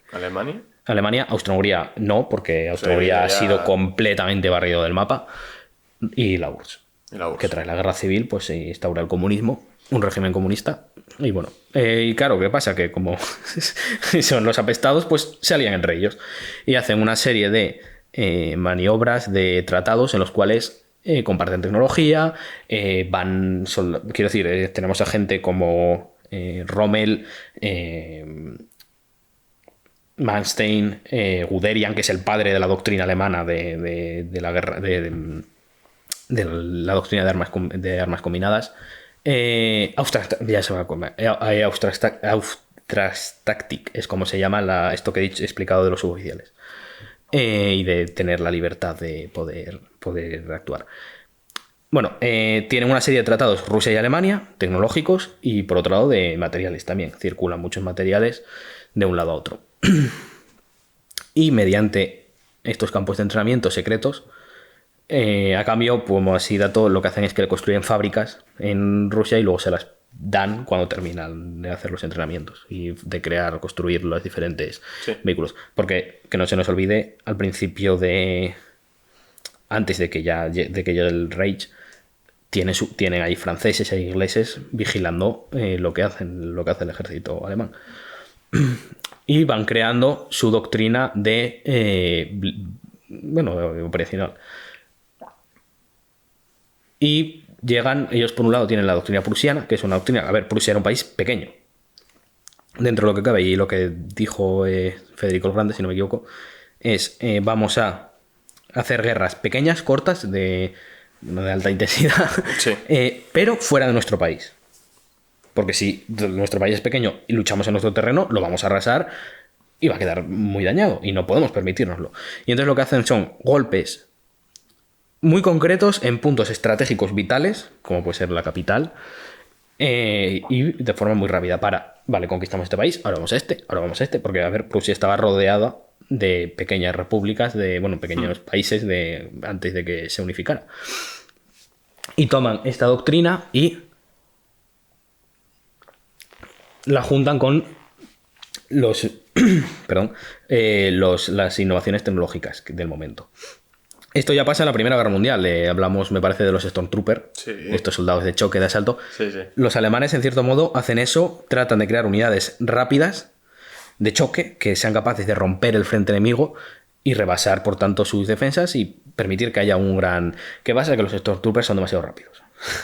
Y son demasiado rápidos, por así decirlo. Avanzan muy rápido, pero el resto de unidades no les pueden seguir el paso. La artillería, bueno... ¿Y qué ocurre? Pues que durante la Primera Guerra Mundial se han creado los tanques. Lo que se llama comúnmente tanque. Lo han creado, además, irónicamente, los ingleses.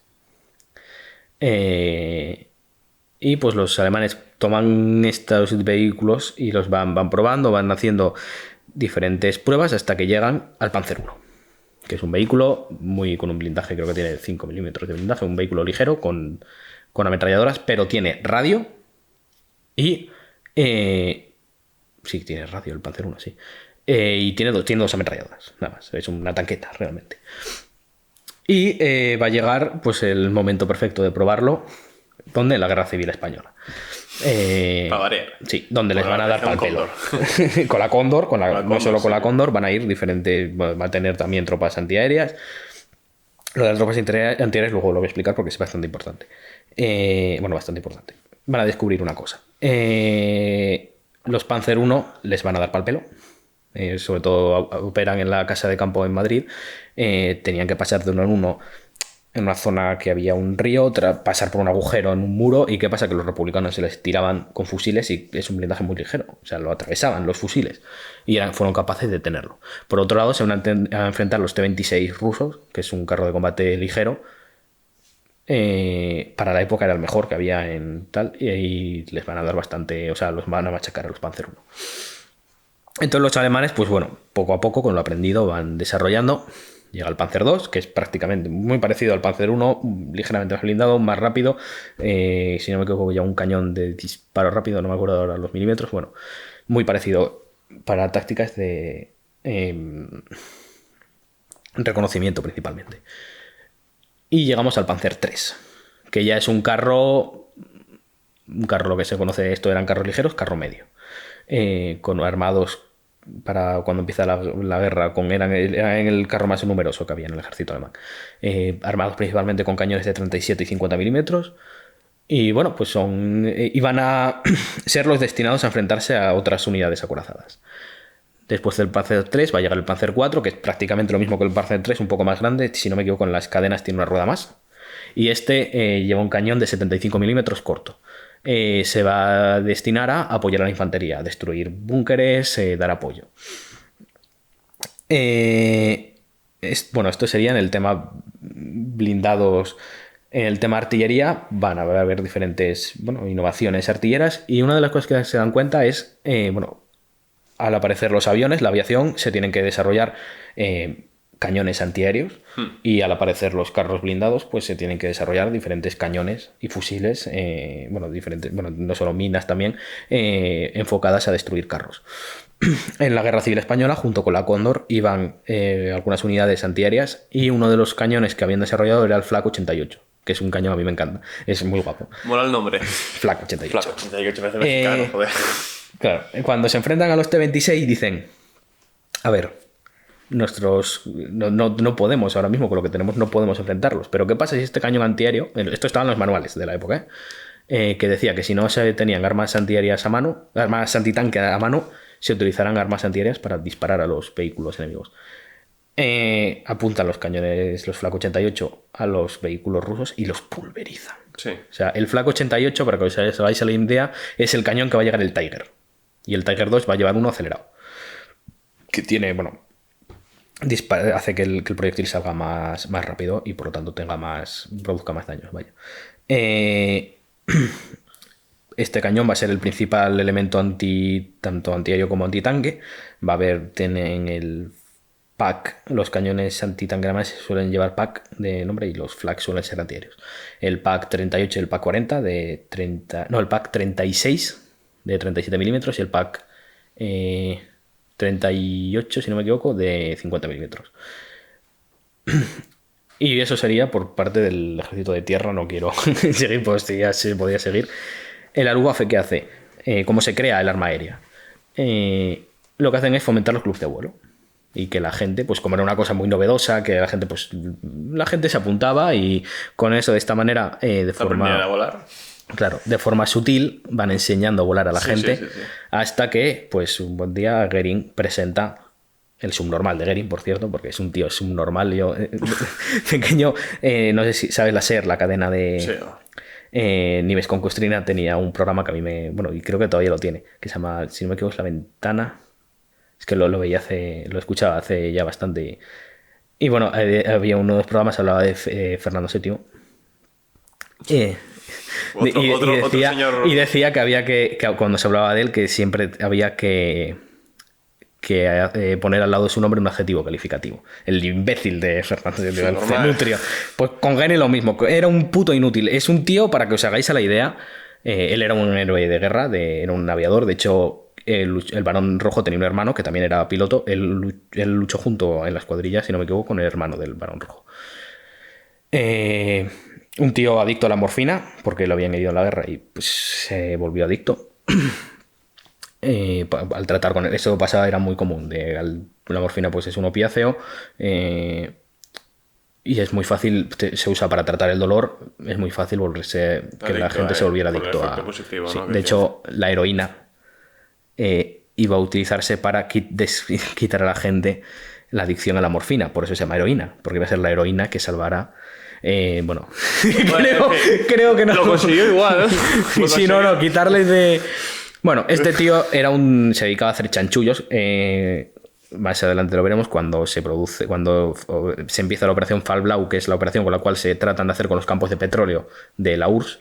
Este tío ya había hecho, antes de tomarlos, que bueno, no se llegaron a tomar, se tomaron una pequeñísima parte, no se llegaron a capturar. Este tío ya había hecho una serie de empresas con las cuales iba a venderle iba a sacar el combustible, quedarse con el dinero de haber sacado, bueno, o sea, sacar el combustible, venderlo al ejército. Y bueno, tenía un chanchullo montado para sacar dinero del ejército, vendiéndolo, bueno, sin haber hecho absolutamente, sin haber conseguido todavía conquistar los pozos petrolíferos y tenerlos. O sea, era un tío que era un cabrón. Hablando en plata, era un inútil. Goering. O sea, miraba más por sus intereses que los del país. Bueno, pues este señor Goering presenta la Luftwaffe, el arma aérea, una fuerza... Hay que hacer un pequeño paréntesis. Había muy pocos países que tuvieran una fuerza aérea independiente. El primer país del mundo fue Inglaterra con la RAF, la Royal Air Force, que se junta no me acuerdo cómo se llamaba. Normalmente la fuerza aérea estaba supeditada o a la marina o al ejército de tierra. Juntan, por así decirlo, en Inglaterra lo que hace es juntar la fuerza aérea marina y la fuerza... No me acuerdo cómo se llama, la de la tierra. Bueno, lo juntan y forman un arma aérea independiente. Los japoneses, por ejemplo, no es el caso. Los japoneses el ejército tenía su rama y la fuerza aérea naval tenía la suya. Además, en Japón es divertido. Porque, por ejemplo, si un avión llegaba de la fuerza aérea, tenía que aterrizar en un portaaviones porque estaba dañado, la marina no le reparaba el aparato. Hasta que no llegaran mecánicos Había un choque bestial entre la fuerza terrestre y la marina japonesa y por tanto, pues por ejemplo, si llegaba un bombardero americano proveniente de las islas, pues decían, de Okinawa por ejemplo, decían, bueno, eso se lo queda a la naval. Lo tiene que interceptar la Fuerza No Aérea es lo Naval. más óptimo, para... Claro, no, y claro, decía, la Fuerza Aérea Naval lo tiene que interceptar. Y decía la Fuerza Aérea Naval, no, eso está atacando territorio de Japón, lo tiene que interceptar la Fuerza Aérea. Y claro, había unos jaleos bestiales. En Rusia le pasa lo mismo, la Fuerza Aérea está supeditada al ejército de tierra. En Estados Unidos también la USAF, que es la Sí. United States Air Force, United States of America Air Force, está también, va a tardar en conseguir independizarse, por así decirlo. Y bueno, prácticamente los únicos países del mundo que tienen fuerza aérea independiente pues van a ser Inglaterra y Alemania con la Luftwaffe. El ejército alemán se divide en la Wehrmacht. Bueno, perdón. El ejército alemán, la Wehrmacht, se divide en el Heer, que es el ejército de tierra, la Luftwaffe, que es el ejército del aire, y la Kriegsmarine, que es la marina. Y bueno, la Fuerza Aérea Alemana cuenta con diversos aparatos, destacando el Messerschmitt, que va a ser el caza. Típico, es el caza, yo creo que es el avión más famoso de la Segunda Guerra Mundial, es el caza típico, que lo ves con el morro amarillo, se lo suele representar con el morro amarillo. Y bueno, es un caza muy bueno, que va a ser. Y bueno, el Stuka, el Ju-87, el bombardero en picado, que también es bastante conocido, junto con otros aparatos, pero bueno, estos van a ser los principales caballos de batalla. Y el Heinkel G-111, que es un bimotor, un bombardero ligero, bueno, un bombardero táctico bimotor, que bueno, que también va a ser bastante empleado. Y en la Fuerza Naval voy a hablar un poco, pero bueno, tampoco me voy a explayar mucho porque prácticamente no tiene mucha relevancia. Consta, si no me equivoco, son 4 acorazados, 2 de la Primera Guerra Mundial, el Bismarck y el Tirpitz, que creo que también son los barcos más famosos de la Segunda Guerra Mundial, 2 cruceros de batalla, el Scharnhorst y el Gneisenau, que son barcos también muy grandes, y un portaaviones, el Graf Zeppelin, que no lo van a emplear porque no termina de estar muy bien, no tiene mucha experiencia construyendo este tipo de barcos y al final no se va a usar. Varios cruceros pesados de la clase Admiral Hipper, que bueno, son barcos que principalmente sirven para escoltar otros. Y 2 cruceros de batalla, 2 cruceros de batalla, 2 acorazados de bolsillo, el Deutschland y el Graf Spee. El Graf Spee, los uruguayos y los argentinos lo conocerán porque lo hundieron ahí cerca en la entrada de uno de los puertos creo que eran cerca de Río de la Plata, si no me equivoco. Lo hundieron ahí los ingleses. Y el Deutschland, si no me equivoco, en la Guerra Civil bombardeó Cádiz. No sé si Cádiz o... Bueno, sí. hubo jaleo con este barco. Y eran pues, barcos que parecían cruceros, pero llevaban cañones de acorazado. Y luego submarinos, que es lo que siempre se ha conocido de Alemania, los submarinos, el arma submarina, tenía creo 57, tenía muy pocos. Rusia tenía 200 al principio y luego el siguiente país me parece que era Inglaterra. Tenía muy poquitos submarinos al principio de la guerra Alemania. Y bueno, esto sería el punto de vista de cómo hemos llegado de Alemania. Por otro lado tenemos a la URSS, que acaba de salir de la Primera Guerra Mundial.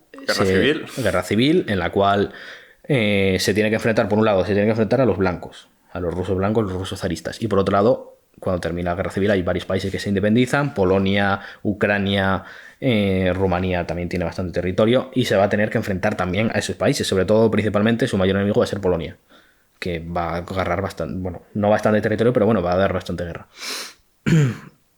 Y pues tenemos a un señor llamado Joseph, cuyo apellido no me acuerdo. Al principio él se iba a meter a obispo, a la iglesia se iba a meter. Joder, pero cerca de su casa si no me equivoco, estaban montando una línea férrea. Y empezó a hablar con los obreros, esto antes de la Guerra Civil. Empezó a entender el comunismo y empezó a militar en el partido. A este Joseph, cuyo apellido no me acuerdo, le dan el sobrenombre era un tío muy frío, muy calculador, y le dan el apodo de el hombre de hierro, Stalin. Poco a poco va a ir extendiendo el partido. Cuando empieza la Guerra Civil, ya es prácticamente uno de los consejeros o de los principales apoyos de Lenin, y cuando va a caer va a ser el que consiga hacerse con el poder, matando a... Creo que las purgas de Stalin son conocidas para todos. Va a cargarse incluso a Trotsky, que huye del país, es capaz de matarlo. Lo mató un español, por cierto. ¿A un español? Lo mató León Mercader, que era un espía español. Hostia. Y lo mató con un pioleto. Le reventó la cabeza. Y la cosa, a mí lo que más gracia... ¿Le reventó? Sí, porque bueno, se acercó a él y no, durante mucho tiempo... No, pero pues. digo, o sea, me refiero que se acercó a él, que durante mucho tiempo forjó una relación con él de amistad, por así decirlo. Y luego, claro, realmente era un espía. Y de hecho, la que lo iba a recoger a la entrada de la casa de Trotsky después de matarlo era su madre. Estaba la madre... Claro, a él lo pillaron. Pero bueno, Stalin va a dedicarse a purgar a toda persona que le pueda hacer sombra y que pueda de alguna manera quitarlo del poder. Esto incluye a un señor que se llama Tukhachevsky. ¿Por qué es importante? Bueno, pues porque durante, como he dicho, la URSS, se enfrenta a Polonia. Los rusos, los soviéticos han visto lo que pueden hacer los carros de combate y han tomado el Renault FT-17, que hablamos de él en el podcast de los videojuegos, que era, por así decirlo, el mejor carro que había, porque era un carro ligero, rápido. Lo modifican un poco porque el motor pues tiene problemas con el tema del frío y tal, y le cambian el nombre, lo llaman T-18. Va a ser el primer carro de combate, por así decirlo, soviético. Pues creo que consiguen juntar varios de estos carros, bueno, le van haciendo algunas mejoras y tal, ya los nombres me pierdo, y consiguen utilizar 100 en un ataque contra Polonia, y es este señor Tukhachevsky el que empieza a ver el papel que puede tener el carro de combate. ¿Qué ocurre? Que en estos momentos la logística soviética con respecto a este tipo de aparatos ¿se le ha estropeado el motor? Ahí se queda. Claro, Porque no hay manera de... Claro, no hay vehículos de recuperación, no hay... Y pues Tukhachevsky se calienta, manda a la columna blindada y prácticamente son detenidos. Después de esta batalla, Tukhachevsky dirá que si no lo hubiera lanzado, seguramente las fronteras de la URSS no se hubieran quedado donde se quedaron al terminar toda la guerra civil, y que seguramente ya tendrían bastantes pasos en Europa. Y Stalin creo que rencoroso era un rato, y cuando escuchó eso dijo, vale. Bueno, adivina quién fue una de las primeras personas que purgaron. A Tukhachevsky. Y a muchos de sus alumnos. Hostia. Pero no todos. ¿A quién dejaron? Por así decir, bueno, no es que fuera alumno directamente suyo, pero tomó bastante sus ideas. ¿Te suena a Zhukov? Sí, hombre, sí. Pues fue el principal que quedaría. Bueno, ¿qué ocurre? Que Stalin, con esa purga bestial que hace, descabeza al ejército completamente, se carga pues oficiales que eran bastante talentosos, que habían visto nuevas maneras de ver la guerra. Y... espera, que se me acaba de ir. Bueno, pero por otro lado lo que consigue es, como he dicho, Alemania era un régimen dictatorial, la URSS es una dictadura. La URSS conserva el poder, lo concentra una sola persona, que es Stalin. Si Stalin dice haz tal cosa a una empresa, la empresa pues la tiene que hacer, sumado además los ideales comunistas y lo que realmente, lo que digo siempre, y no lo digo por meterme con el comunismo, a mí no me gusta, pero bueno, quiero decir, Stalin realmente lo que hace es crear lo que se llama el stalinismo, que, o sea, si te pones a verlo y vas viendo cómo es el imperio ruso con otro nombre, no me voy a cansar nunca de decirlo, o sea, lo que hace es, se va a hacer aquí lo que yo diga por cojones. Volvemos, ha habido problemita de baterías de la cámara. Bueno, lo habíamos dejado un poco los antecedentes de la Unión Soviética, de la URSS. Me explicaste un poco que la URSS era casi idéntica que el régimen zarista que había antes. Sí, prácticamente es lo mismo, con la diferencia de que en vez de estar el zar está Stalin. Y concentra el poder de manera mucho más férrea que lo que ha hecho el zar. Bueno, Stalin sabe que el principal punto de industria es Ucrania, está en la zona de Ucrania, y sabe que está muy cerca de Europa y de posibles enemigos, que fue un poco lo que les pasó durante la Primera Guerra Mundial y la Guerra Civil. Y va a empezar una serie de planes quinquenales para crear industria en los Urales. Por otro lado, va a mecanizar el campo con las famosas, el Holodomor y bueno, se va a cargar a muchísima gente, a los campesinos los va a matar de hambre, pero él va a aprender a mecanizar. Esto más adelante va a ser muy relevante cuando empiece la Segunda Guerra Mundial, porque él va a ser capaz de, con esta mecanización que él ha aprendido y por otro lado los planes quinquenales, va a ser capaz de desmontar literalmente fábricas enteras y montarlas en los Urales. Es lo que va a hacer cuando Hitler llega a Ucrania, se van a encontrar con que no hay fábricas. Que de cojones las han metido, pues las han cogido y se las han llevado a los Urales. Esto lo estoy contando como si fuera nada, pero es un proceso que bueno, tarda mucho tiempo y aunque no es desmontar y construirla otra vez. Y de esta manera, en contraparte a lo que he comentado de Alemania, que era un régimen dictatorial, el Stalin dice, quiero hacer un modelo de avión, un modelo de carro de combate, un modelo de fusil, 2 modelos de cañón, y se va a quitar de en medio todos estos lobbies que hay y centralizar mucho la producción. De esta manera va a producir cantidades ingentes de armamento. Para que, bueno, luego daré las cifras de cómo están los dos bandos más o menos. Y por otro lado, pues en el tema terrestre, como he dicho, por un lado se van a ver la velocidad de los carros, van a empezar a hacer una serie de líneas de carro de combate, siendo pues el T-26, los llamados BT, que son carros rápidos, que los van a probar en la guerra civil, van a descubrir que son sí, muy rápidos, pero el blindaje una mierda y que arden muy rápido y muy fácil. Los diferentes BT, pero el T-26, bueno, va a dar bastantes buenos resultados.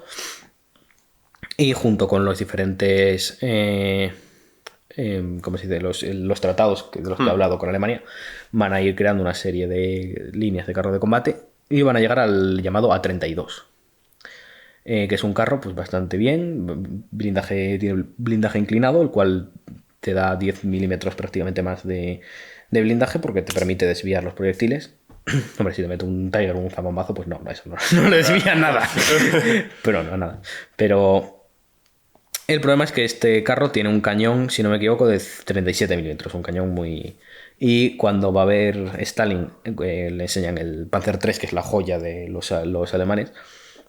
Los rusos, pues Stalin va a decir, vale, pues quiero un cañón más gordo para él.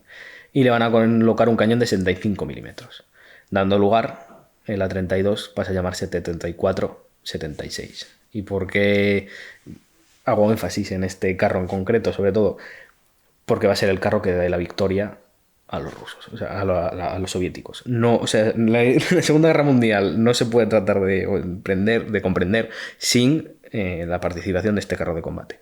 ¿Por qué? Porque es un carro muy equilibrado que con un motor de, si no me equivoco, 500 caballos, un carro medio ligero, con un buen cañón, con buen blindaje, y que va a ser la columna vertebral de las fuerzas blindadas soviéticas.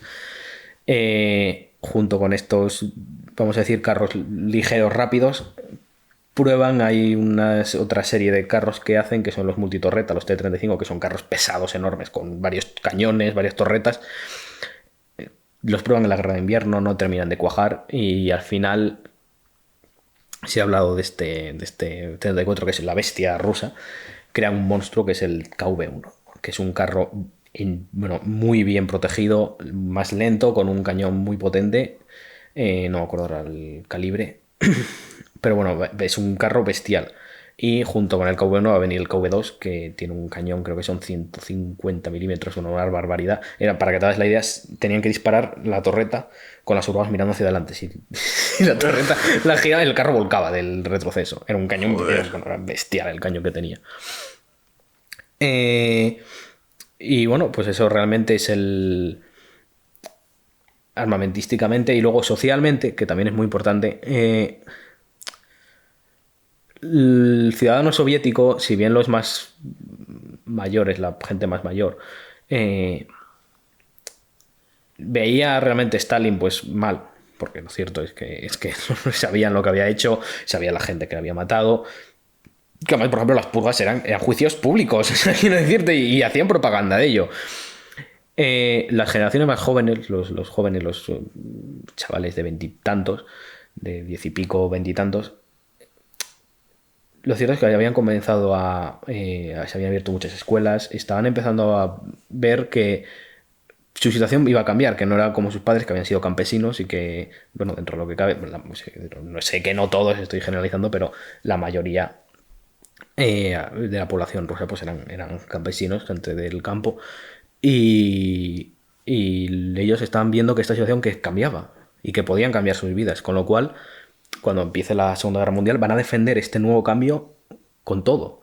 Claro. Y se ve, y no solo los hombres, que no se nos olviden, en el ejército soviético había 1 millón de mujeres.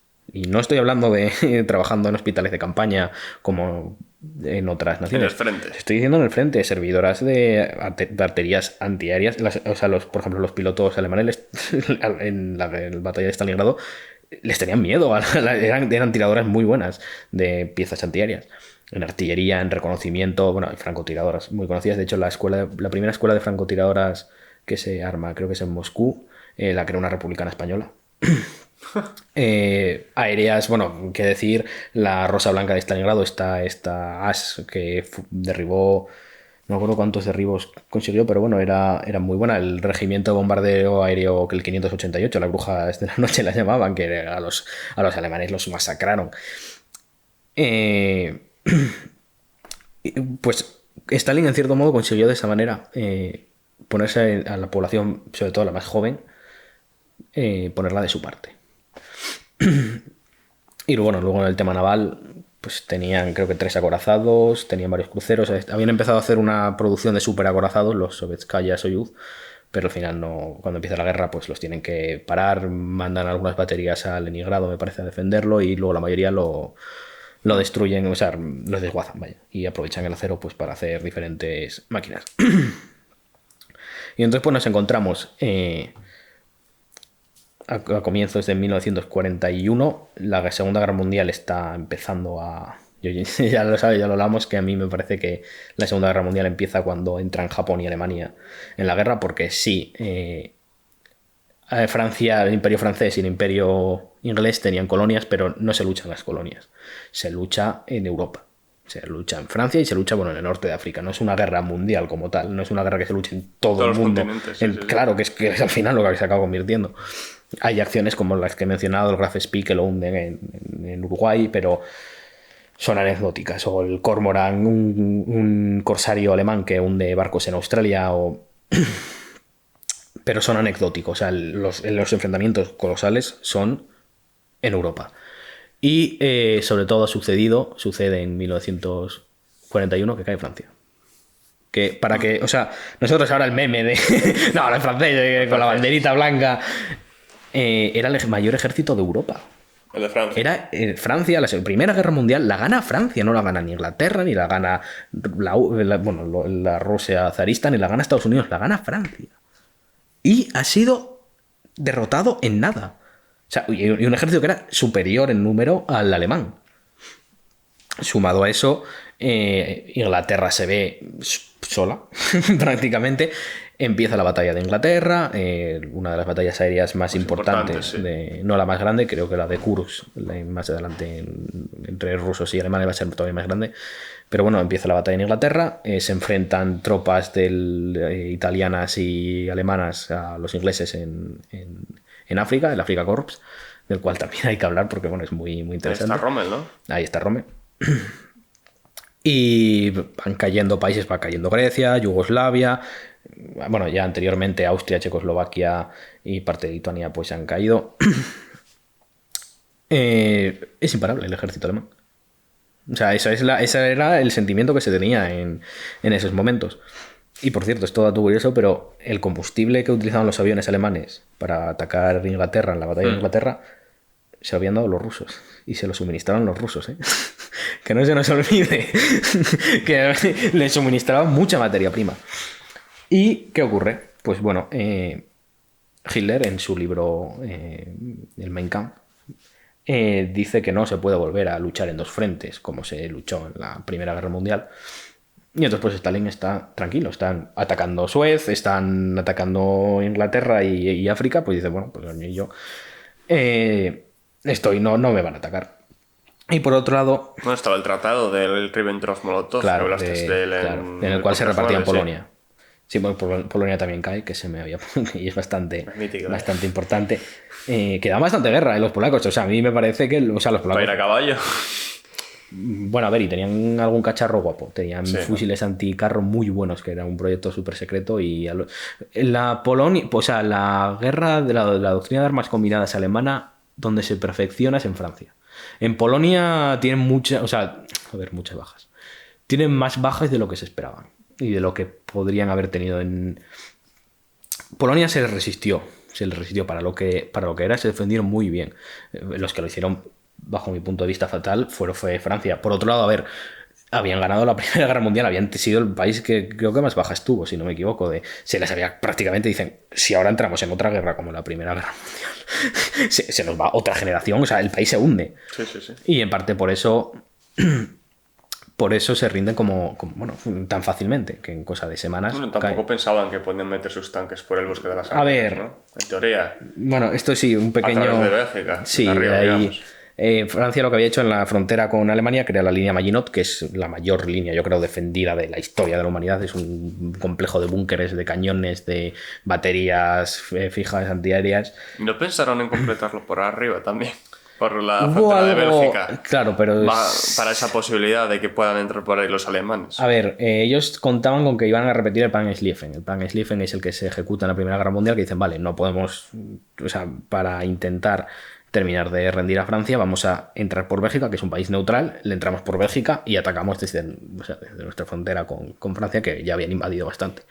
Al final acaban siendo detenidos en Bélgica.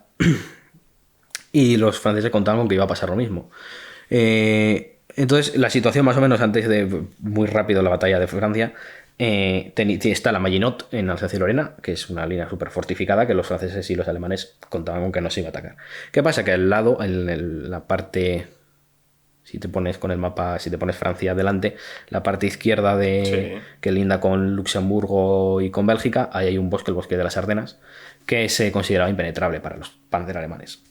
Sí había voces, de hecho De Gaulle, este general francés, y De Gaulle sí que lo había dicho, que habían hecho juegos de guerra y que habían conseguido atravesar el bosque, que era factible, pero bueno, los franceses hicieron como que no lo veían. Y realmente podían haber atacado Alemania cuando está en guerra con Polonia, porque prácticamente tenía todas las tropas ahí. De hecho, esa parte de la guerra se llama la guerra de broma. La guerra de broma, sí, sí.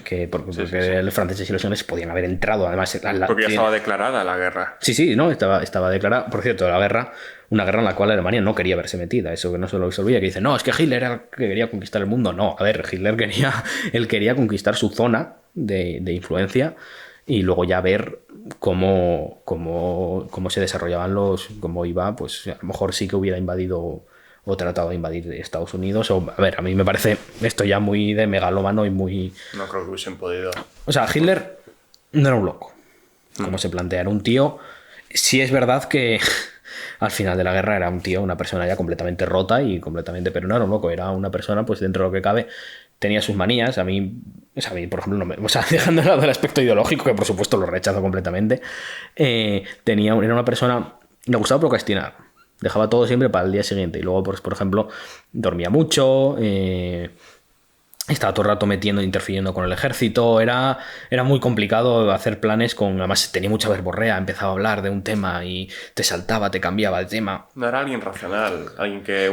A ver... Alguien inferior a él le dijese, oye, yo creo que esto es mejor. Eso no se podía. Eso, a ver, alguno había que se llevaba bien con él, pero no, que le llevaban al contrario y no le gustaba nada. No. A ver, ¿a qué dictador? O qué decir, es como a Stalin. A Stalin si llevarle a la contraria, bueno, tomar por culo. Y Hitler tenía eso, sí es cierto que estratégicamente tenía alguna vez que la bombilla se le encendía. De hecho, lo que hacen con Francia, que es pasar por el bosque de las Ardenas, que era impenetrable, el que la crea es Manstein, que es uno de mis generales favoritos. Es un estratega bestial muy bueno. La crea Manstein, pero Hitler sí es cierto que me parece que en alguno de sus diarios comenta que se le había ocurrido la idea de a lo mejor pasar por ahí, pero no lo había desarrollado. Claro, llega Manstein, que además Manstein se salta la cadena de mando, porque él, de aquella no me acuerdo qué cargo tenía, no me acuerdo si era general. Bueno, se lleva muy mal con su superior, y con su superior inmediato, y le dijo, oye, mira, tengo este plan para invadir Francia. Y dijo el otro, no se lo voy a enseñar porque me caes mal. Lo estoy resumiendo muchísimo. Y entonces dice Manstein, sí, pues cogió el plan y se lo llevó a Hitler directamente, saltándose toda la cadena. Esto es bastante común, ¿eh? Con estos generales alemanes, que hay muchos que se saltan la cadena de mando. Model, por ejemplo, Model hacía lo que le quería. Y Hitler lo vio y dijo, de una. Sí, porque iban a hacer prácticamente el plan Schlieffen en un inicio, pero claro, no lo terminaban de... Y cuando Manstein presenta el plan para entrar por las Ardenas, pues le convence. Y lo hacen, y la cosa es que en cuestión de semanas Francia cae. ¿Cayó más antes Francia o Polonia? Una vez ataca Alemania al país en cuestión. Creo que lo de Polonia, creo que fueron como un mes, y Francia sería un mes y una semana o algo así. Pero bueno, la verdad que duró poco. Bastante parecido, ¿eh? Sí, no, a ver, también a Polonia le atacó Rusia al mismo tiempo. Pero bueno, el punto es ese, que el mundo está en shock cuando ve a Alemania, que va invadiendo Europa, y sobre todo que no se nos olvide que Alemania es una potencia de segunda, no es una superpotencia como la URSS o como Inglaterra o como... Bueno, más que Inglaterra, el Imperio Británico, como Estados Unidos. Y pues con estas condiciones Alemania le va a acabar declarando la guerra a la URSS. Por otro lado, también hay que decir que Stalin, ya lo comenté en anteriores, que Stalin estaba preparando un ataque a Alemania, pero bueno, estamos hablando del año 42-43. Y por lo tanto, se iba desplegando en profundidad, pero tenía en primera línea las mejores unidades que tenía. Claro, esto que supone que cuando empiece el ataque pues van a ser completamente vaporizadas. Pero bueno, más o menos para que nos hagamos una idea de lo que se enfrentaban, tenemos acerca de 4.000, 3.000, 4.000 soldados 3-4 millones de soldados del Tercer Reich, junto con sus aliados italianos, rumanos, húngaros, eslovacos. En total, sumando carros de combate, 3.500, 3.800 carros, aviones en torno a 3.000, 5.000. Bueno, y los barcos no los voy a contar porque no. No. Submarinos, había empezado el año con 57 y creo que ya sumaba 200. Hostia. O sea, se habían puesto... con los submarinos se ponen las pilas más rápido. Y sobre todo de carros de combate, Panzer III, con cañón de 50 milímetros, algunos Panzer IV. Y aviones, estamos con los Junker Ju-87, los Stukas. Y el Messerschmitt es la versión E. ¿Qué pasa con por qué el Emil lo suele llamar? Porque tiene un motor de inyección, el cual le permite inyectar el combustible directamente al motor, lo cual le va a dar muchísima ventaja a enfrentarse a los cazas soviéticos, que tienen motor creo que es de pistón refrigerado por aire, porque al inyectar el combustible al motor le permite hacer piruetas, le permite tener un techo más alto, puede ascender más, puede hacer una serie de giros que no puede hacer otros cazas, y los cazas soviéticos van a ser vapuleados completamente. En la otra enfrente tenemos el ejército soviético, que si no me equivoco son en torno a 6 millones, 7 millones de... Creo, vaya, igual se me está yendo un poco la pinza. Si no, bueno, corrígeme. Luego, y carros de combate tenemos, algunos dicen que 20.000. Yo he llegado a escuchar 38.000, 40.000. Con respecto a los 3.500 que tienen los alemanes. También se ha dicho, de todos estos carros de combate que tienen, solamente en torno a 902.000 son T-34, y KV-1 y KV-2, creo que KV-1 son 600 y KV-2 en torno a 100, 200. Cuando acabe Barbarroja van a quedar cerca de 300 carros alemanes, la mayoría Panzer III, y en torno a 2.000 carros rusos. Claro, el problema es que la mayoría son de 34. Claro. ¿Por qué he explicado lo de los cañones y todo esto? Porque los T-34 solamente pueden ser destruidos por cañones de 88 milímetros. Los diferentes cañones antitanque que tienen prácticamente no les hace ningún daño. Y a los KV-1, olvídate. O sea, incluso los Flak 88 tienen problemas para dañarlos, para destruirlos, vaya. Y en el aire, los rusos tienen el I-16, que es un biplano, que es creo que era el más numeroso que tenía, si no me equivoco. El I-16, que si sabéis un poco de la Guerra Civil Española, lo conoceréis porque es el que en España lo llamamos el Mosca. Que es verde, que tiene, bueno, se lo suelen poner, tiene un morro muy grande, sí. No tiene la cabina, no tiene carringa, está abierta. Tienen Yak 3, que es el caza que más va a ser derribado o sea, es el caza que más va a ser derribado de la guerra, que es un avión terrible, y el Yak Lobey 1, que sí que es un avión bastante decente lo que hay. Todos con motor de refrigerado por aire, de pistones refrigerado por aire. Creo que se llama así, a ver, no soy mecánico, pero bueno. Y a pesar de todo esto, sí que es verdad que hay un avión que yo destacaría, que es el IL-2, el Sturmovik, que hay en torno a 200 y son las primeras versiones. Este avión va a ser importantísimo, el apodo es el tanque volador. El tanque volador. El tanque volador. Le van a llenar de cohetes aire-tierra, cañones antitanque. Bueno, más adelante en la guerra va a barrer las columnas blindadas alemanas. O sea, los Sturmovik, cuando llegan los Sturmovik, más adelante, cuando ya la Luftwaffe pierda prácticamente todo el poder aéreo, los Sturmovik van a hacer lo que quieran con el ejército alemán. Y pues esto es más o menos lo que hay de cada bando. Sí. ¿No? Principalmente los alemanes son menos, pero tienen superioridad tecnológica. Además, una cosa que sí se me ha pasado, los alemanes tienen radios en los carros de combate. Los rusos tienen banderas. Se comunican moviendo el carro comandante, tiene banderas, sale por la escotilla y se comunica.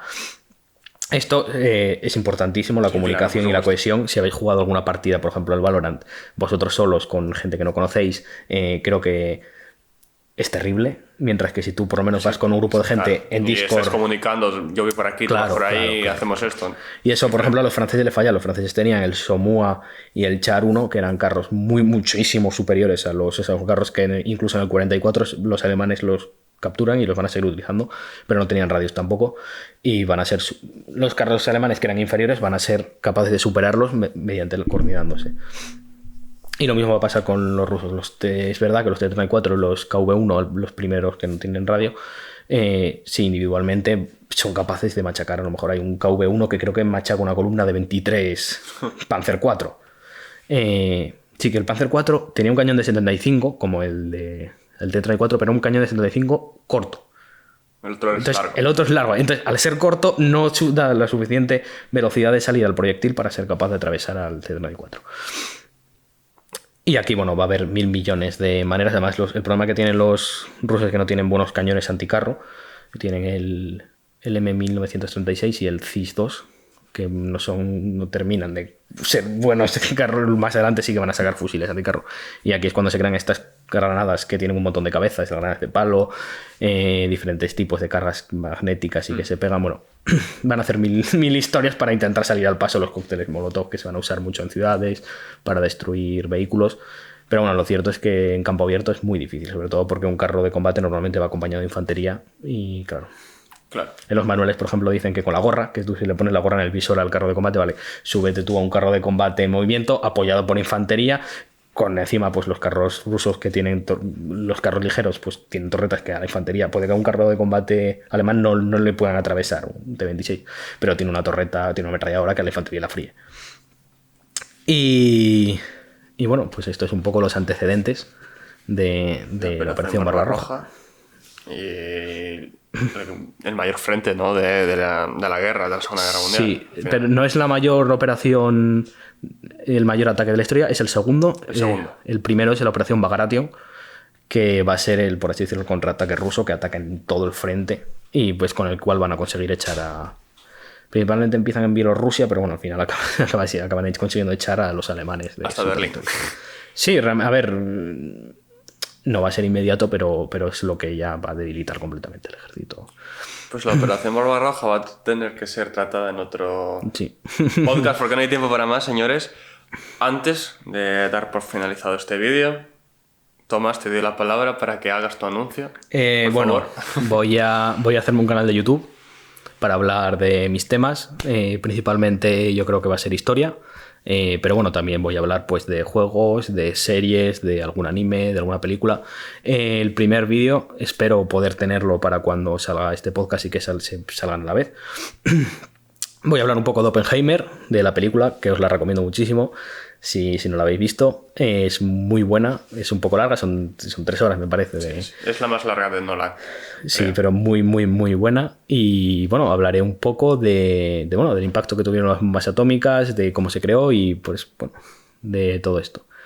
Así que, pues nada, muchas gracias a Diego. Lo tenéis abajo, en la descripción tendréis un enlace al canal de Tomás, por favor todos suscribiros. Sí. Merecerá muchísimo la pena, os lo aseguro. Me abriré, supongo, también TikTok, Instagram y Twitter. Bueno, a ver, Twitter tengo, pero lo tengo privado, no me apetece. Sí, uno dedicado sí. exclusivamente no creo, y aún así no creo que haga Twitter del canal, igual sí, pero bueno, no me apetece mucho tener un Twitter así. Quiero simplemente que sea mi hobby y ir publicando los vídeos cuando me apetezca. Y bueno, eso. Pues todas las redes sociales, el canal de Tomás estarán en la descripción. Y también dar gracias al propietario de este espacio donde estamos grabando hoy. También, que no lo dije en los vídeos pertinentes, al propietario de los 2 anteriores podcasts, porque como os habréis fijado era otro tipo de localización. Volveremos al lugar habitual, ¿vale? A estas fechas del año es imposible grabar ahí, pero bueno, volveremos y poco más que añadir. Tomás, espero que vuelvas, espero que lo hayas pasado bien. Yo espero que tú también, que no te haya dado mucha chapa. No, yo encantado como siempre, ya lo sabes. Y dejar en comentarios qué os ha parecido. Nos vemos en próximos episodios. Más y mejor. Más y mejor, cuidados, ser buenos. Adiós.